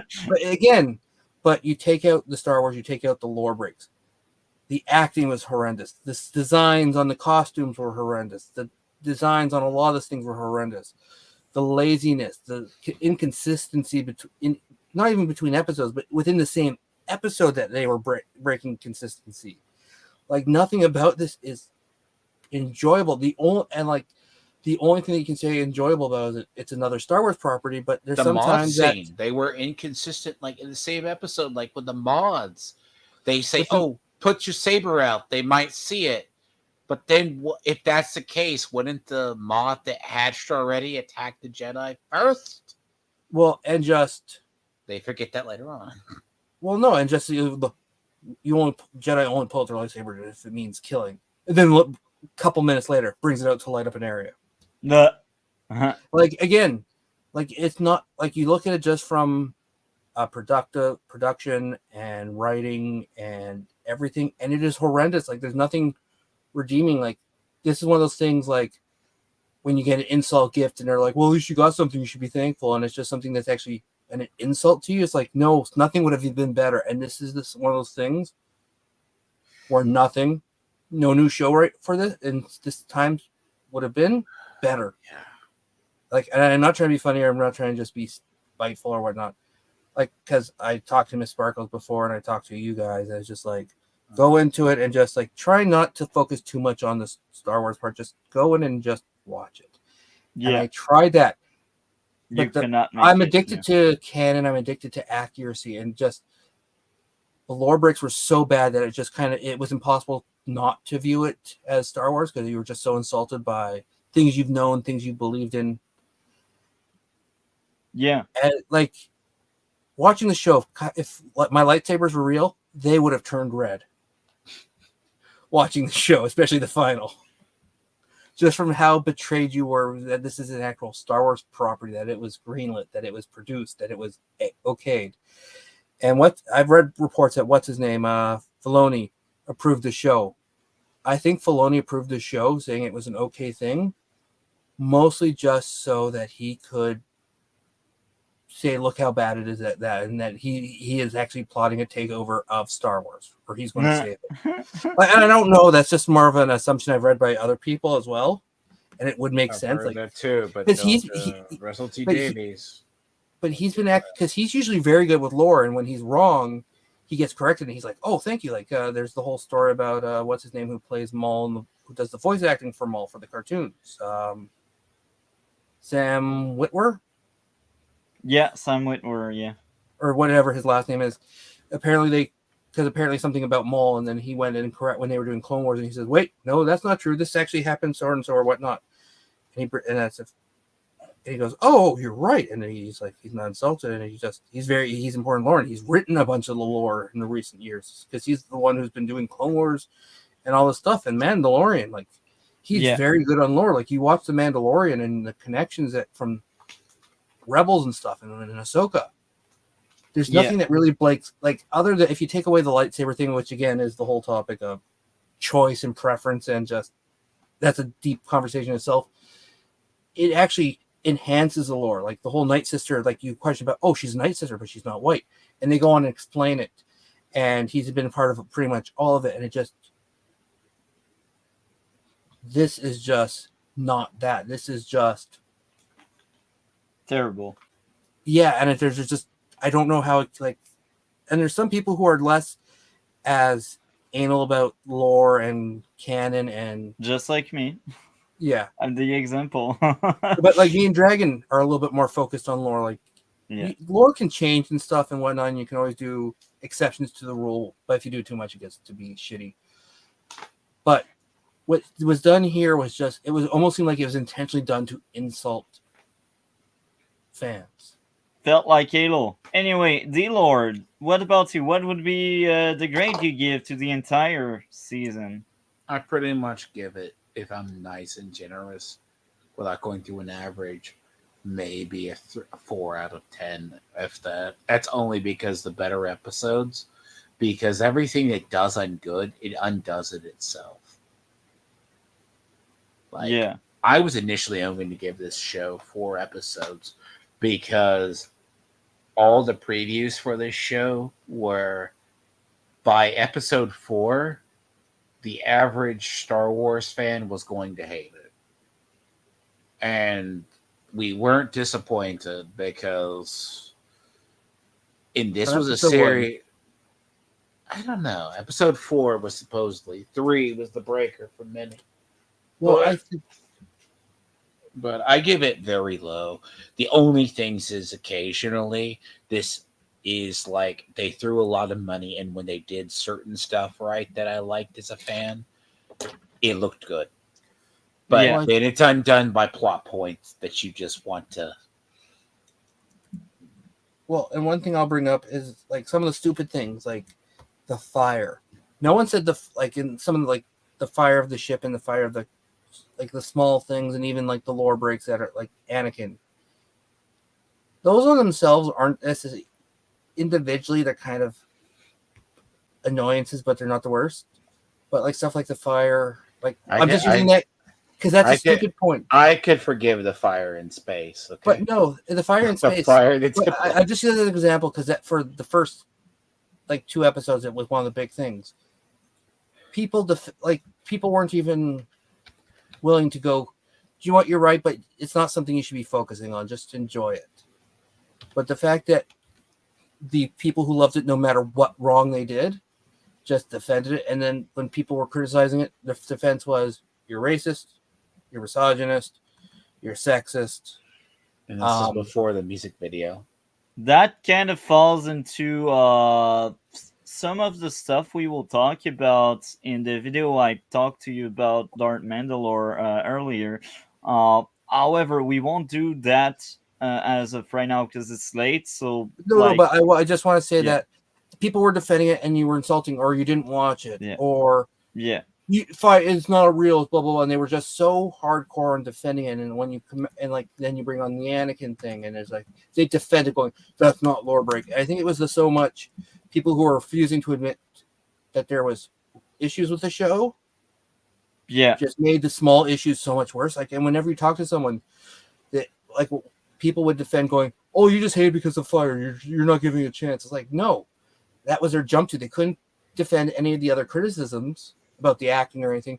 They just jumped to the one silly thing which could be passed off if they would have ignored it and it just acknowledged the other stuff. But it was just so much you hate it because, and just finding any reason to discredit you for disliking it. You're not allowed to dislike it because it was by a gay writer, blah blah blah. Yeah, it made it that much worse because you just with even Mandalorian, when that one episode came on, oh god, did I hate it from the get-go. I just admitted from get-go, holy crap, that's a horrible episode. I can admit when there's fault in something. But they refused to, and they fought you and they insulted you for not liking every aspect of it. And I think that's when you get pushed back. It's just you're not allowed to dislike. It's well, that's going to make me hate it more. Yeah, I get that. Anyway, again, so I don't know when you're available. We will talk about it backstage, but Mandalore, I don't think you're caught up to the boys, right? No, I'm gonna probably head out and go to bed shortly. So basically, Mandalore, about the video I talked to you about, the questions are ready. So basically, if you're available tomorrow after my stream at 8 p.m., so I think the stream will push to maybe 9 or 10, depending if I got guests or not. So around maybe 11 p.m. Eastern time tomorrow. So that'd be an hour-ish earlier than today. If you're available. This started around 11:30 for me, so you're looking about 10:30 or 10 to 10:30? Yeah, exactly. 10 to 10:30. Yeah. If I'm available? Yeah. Yeah, I'm good. I'm always happy to join, and the same thing for you. Dragon, if there's anything you want me to do. I know during the day I'm out. Yeah, well, actually, we are already tomorrow, so that'd be tonight. Tonight, no, but I go by business. I used to work overnight all the time, so today is still technically Friday. I go by business hours. So until I go to sleep and reset, it's yesterday still. But yeah, as long as I'm home, I'm game. So perfect. We'll do that. And again, the 9 questions are ready, and what you can slightly touch upon, I do in my questions. So I think you'll have a field trip with these 9 questions. Anyway, thank you, Mandalore. I had All a right, well, I'm gonna blast. head out. You were a great guest as usual, and yeah, Thank you, looking sir. forward to talk to you later. And Dlord, we are ready for the boys now. All right. Night, guys. See you. Night. Don't get into any trouble. Well, that was a fun talk. And Gray would be. Yeah, no, I actually liked. I watched the Boys finale a couple of times, in fact, because it's actually the Boys was good for. Well, see, I'm trying to figure it out because it's less of. I figured it would be because of the subject matter a little more subversive than it was with the whole January 6th thing. Because, oh, by the way, fun fact on this episode, I didn't know about this. I looked it up. I was like, it was supposed to be called Assassinations Run. Yeah. Now, you can guess why that got changed. No, I know, but seriously, it was supposed to be called. It was like he got shot or something. It hasn't even been a week. But then they actually changed it when they were going to air the episode. So, yeah, it's called a very different title. Because it does play into the theme of the episode, but bad timing. From IRL. Shit, I mean. But no, the Boys, right? This is definitely playing into the January 16 that he was going to try to subvert. Yeah. Like, you know, the whole thing. So you see that with a certification. Now, the big thing, too, I thought was interesting with the shapeshifter soup. I mean, it took a little bit for Huey to find out. You get to the idea of the episode. Yeah, and there's a twist ending, too. Like, it is an hour. I had to rewatch it because I wanted to make sure I didn't miss anything. Because the idea, Huey finally catches on who the shapeshifter is. I guess, and he didn't catch on sooner. There's a little moment where some people call it a deconstruction of Annie, but she discovers herself. Then they save the president. Then I have to say, like, there's parts of the episode I like because the fight between... Because I kept trying to figure out if this season or next season they're going to do the whole thing. Butcher goes mad and kills everybody. But apparently they may not. But, like, Kimiko got her neck entirely twisted and somehow is alive. Well, she always was shown as someone that's almost undeletable. She's like, I actually thought she lost her leg, but apparently she regrew her leg. Yeah, I think her healing factor is just like her big power there. Like, it's definitely an adaptation for the show. I mean, she can just correct her neck after she's spun around. Yeah. But, like, they deal with the shapeshifter. Yeah. Then there's the whole... You have where they're trying to deal with, like, the VP who wants to come clean. Now, I think how did you feel about the reveal, what Homelander did on the Truth Factor? I like that. I'll be honest, I had a blast this week. That was one of the best episodes this season. There's actually a lot to go over with it because, like, on the Truth Factor, right? Like, you start to see Homelander cracking. Like, he's going to come up with his own plan. Yeah. He reveals her to be a soup. Yeah. I guess that was part of his plan. That's not surprising at all. I was like, he will double cross her for sure at some point. Like, that's just Homelander. Like, now I gotta say, I won't go too deep into my notes. Like, there's parts I will keep for my video. I will be doing about the boys since the season is over. So I will just mention a few things I did enjoy. So to start off this thing, I have no issue. That episode was perfection for me. So here are the few key things that did stick to my mind. Yui, speaking of mercy and forgiveness, was great. I enjoyed that. That was great closure with him and A Train. That was like, wow. And again, A Train was probably the best part of this season. The next thing would be funny writer line. Sadly, I can't remember what I refer to. I think it's someone that says I don't write my own lines or something like that. Um, Next up would be well explained. Oh, Yui always had doubt because he did have doubt for like weeks, but he didn't really verbalize it. He didn't really say it, but now he did as some kind of like let's try to save the relationship mode, and that was funny. Starlight not knowing if she is an hero was well told. Butcher goodbye was great, even if he didn't really die. Like you could tell, like that was one of the last moment where Butcher was really like Billy and the good guy. He really wanted what's best for the kid, and he snaps because the kid basically like deleted the girl. That I was thought it, dark. by the way, I thought it was interesting the twist that the V tumors are the compound V tumors are actually sentient. Yeah. Like that's like, oh, do you remember when you ripped Ezekiel apart? I'm like, wow. I'm like, you're not talking to a split personality, but it's like, see, it's definitely very much the comic when Butcher snaps at the end. He goes on this whole thing to kill all the soups, right? Yeah. It's like, because it's clear that they're going to go different with like, but I'm like, you're going to use the kid to kill? Like, I'm like,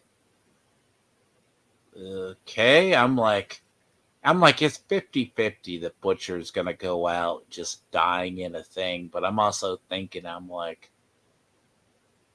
because a lot of this episode, right? Because it does touch on a lot of stuff happening in the news now.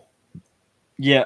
Like, the idea, there's a lot of good subplots. Like, apparently, I'm like, so this was Sage's plan all along? Yeah. I'm just like, what the I'm not surprised. I mean, she I'm is like, smart. huh?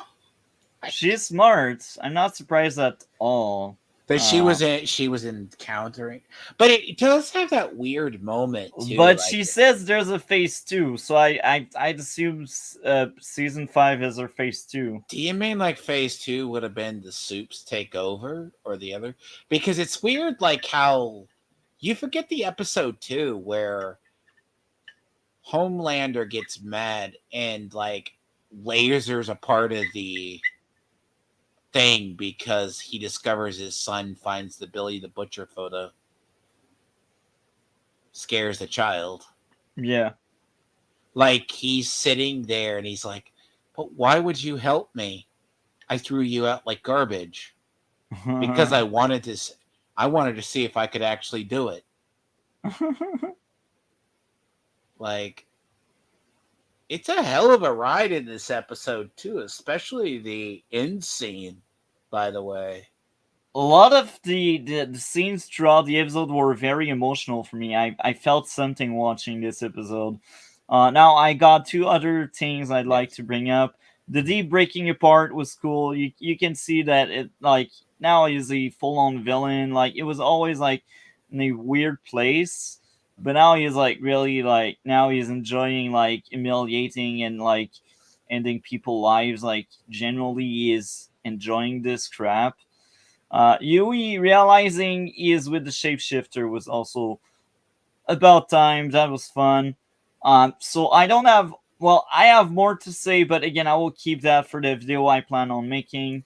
Yeah. So, do you want to add something else about just episode 8? I think it's actually a very interesting. It does reveal how they might carry out season 5.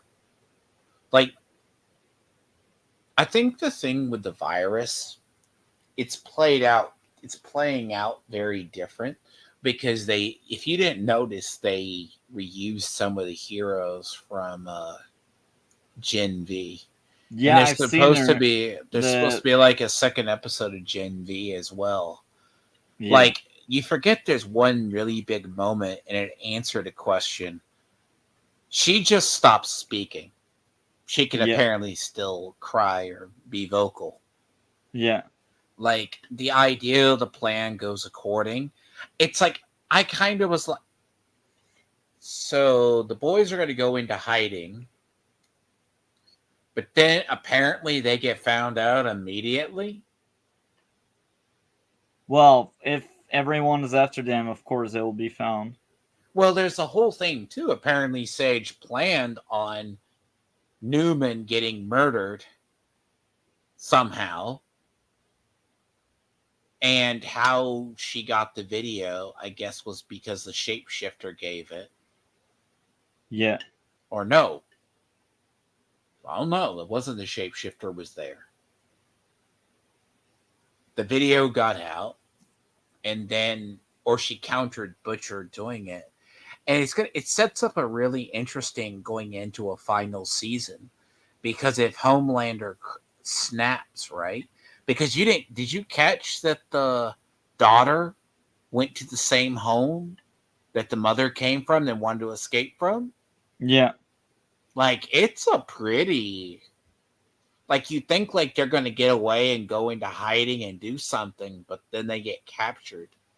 Yeah. And it's like, now you forget the really big thing too that they did. Apparently Soldier Boy's alive underneath, been in cryostasis. Did you catch that? The end? Yeah, that was the end credit scene. And what's funny is I had to dig in. I'm like, apparently he's absolutely immortal. And granted, That's cool. He's psychotic himself. Because he's actually, his superheroes based on Captain America. Because by the time in the boys where they are now, they're on the third iteration of it. Yeah. But the comics are using it as loosely as inspiration. Because as we know, there's only one superhero free. Because you really don't know why Firecracker, or what is it? She's like coughing up because of the supplements. Yeah. Like, Starlight flies off like Captain Marvel, and Billy's going somewhere to kill Homelander or something. Because it's going to be really interesting how they cap off the entire series. Because I think season 5 is like the final season.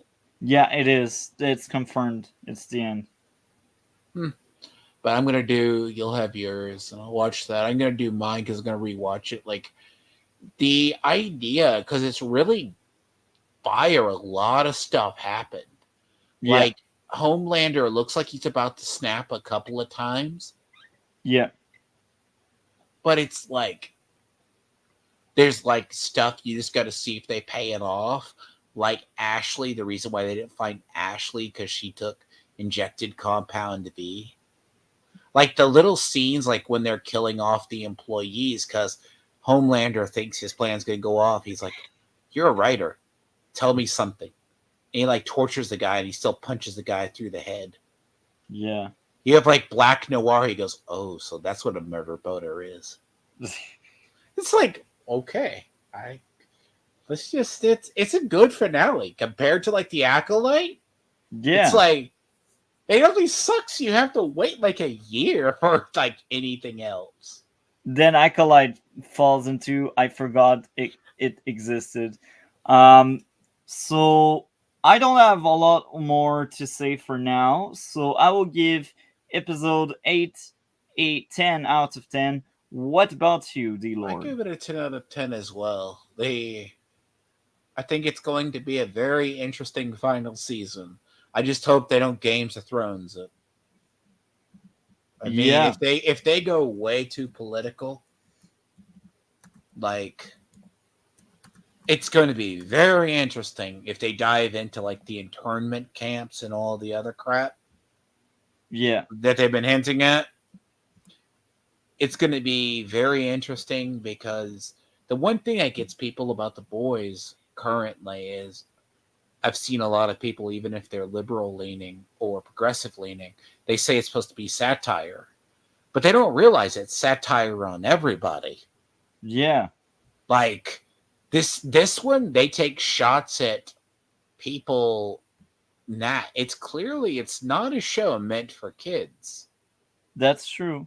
Like but then again, how far are they going to take the politics? Bear in mind that script is going to be done with a potentially second Trump presidency. They'll have Yeah. plenty of source material, Yeah. but it touches upon, like, it was just really funny. It happened right after last Saturday. Yeah. So, now the season is over. I have a few things I will share about the entire season, because I liked it. Here's my episode ranking.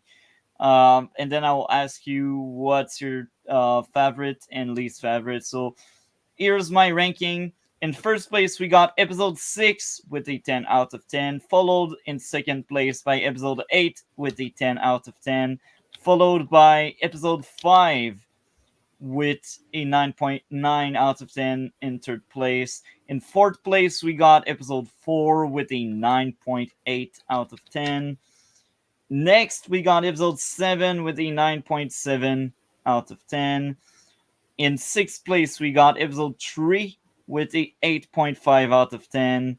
In seventh place, we got episode 1 with a 8.5 out of 10.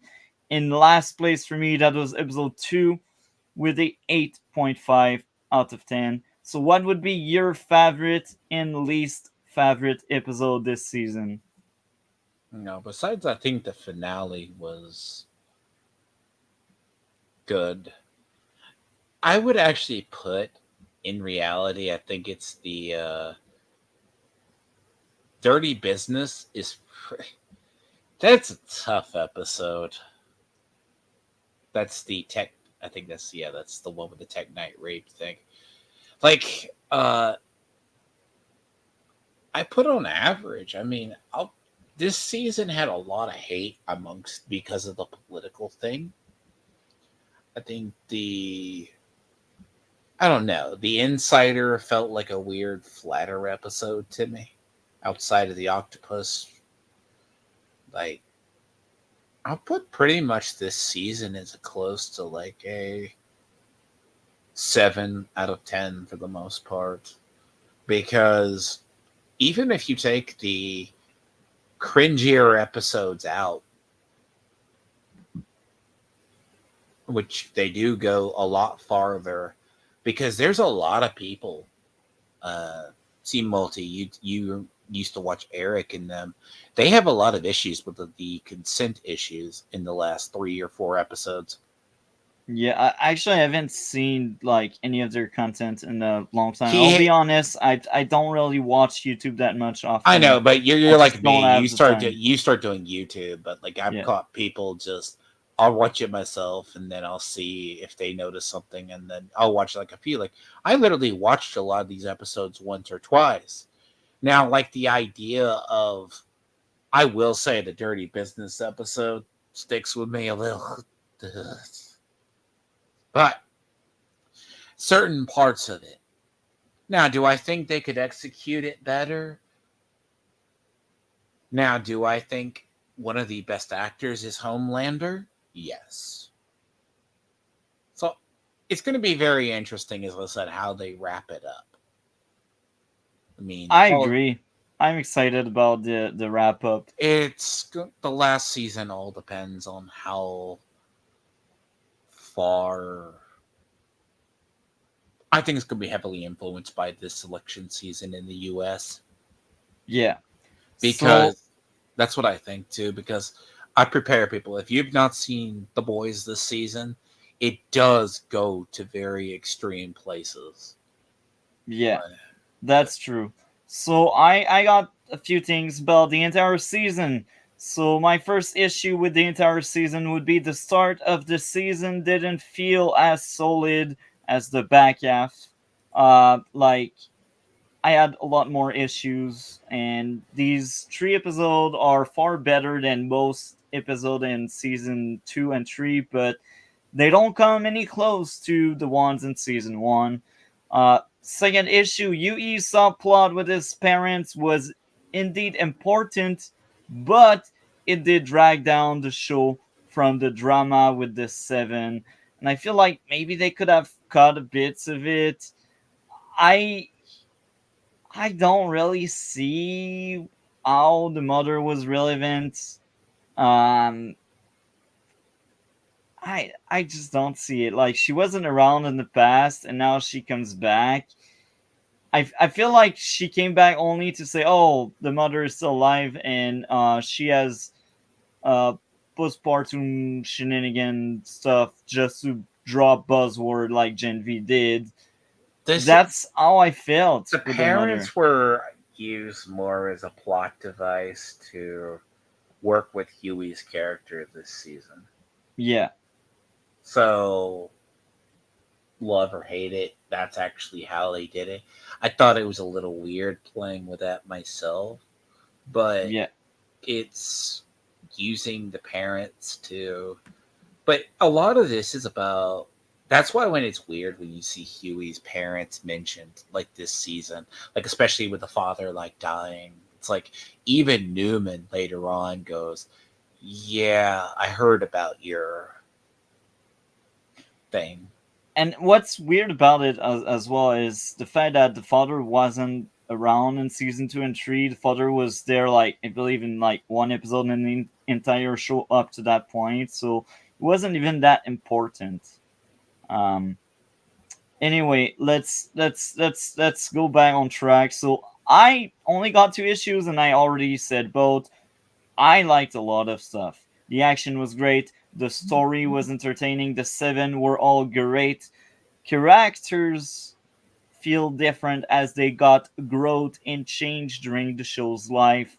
The music was great. Both sides being extremes was well told and shown. Sage was probably the best new character. A-Train growth into becoming a hero felt earned. And overall, this fourth season for me deserves a 9.6 out of 10. Um, so yeah, you said 7. I like that thing a lot. That felt like a return to form, and this is why I will be doing a video about the boys' See, state, I if we can put think it they're that way. going to. Part of me really thinks they're going. I'm not saying that the boys comic was bad. I've heard people say that the boys comic was really not good. I think. See, I'm going to do something on myself because it caught up because I do know they've deviated from the comic. Like Vic Newman was the vice president that gets killed by Homelander at some point and then Yeah, just replaced. But like they change it. Like the show is taking certain stuff as long as they don't go to these weird. I'm not. It's not like oh they're making fun of my politics. I don't like it. There's just certain stuff you can joke about, and then there's others that are like that. But I feel like this season's a more of a return to form. They're trying to because like Victoria Newman's character, the writer supposedly said it was based on AOC. Like you could see like in the finale, everyone's like, Billy, spare her. But it's like Billy, all soups are dead. Like murders her in front of the daughter. It's like, oh, it's like, ugh. Oh, by the way, before you forget, how did you like the cleanup montage with Love Sausage and all the weird people? uh, I didn't care, to be It honest. didn't bother me. It was really Uh, interesting how they got like they actually changed the character of Love Sausage. I will be honest. I've seen it today, and Friday is like a very occupied day for me because that's my swapping Yeah. day, and I don't sleep that much.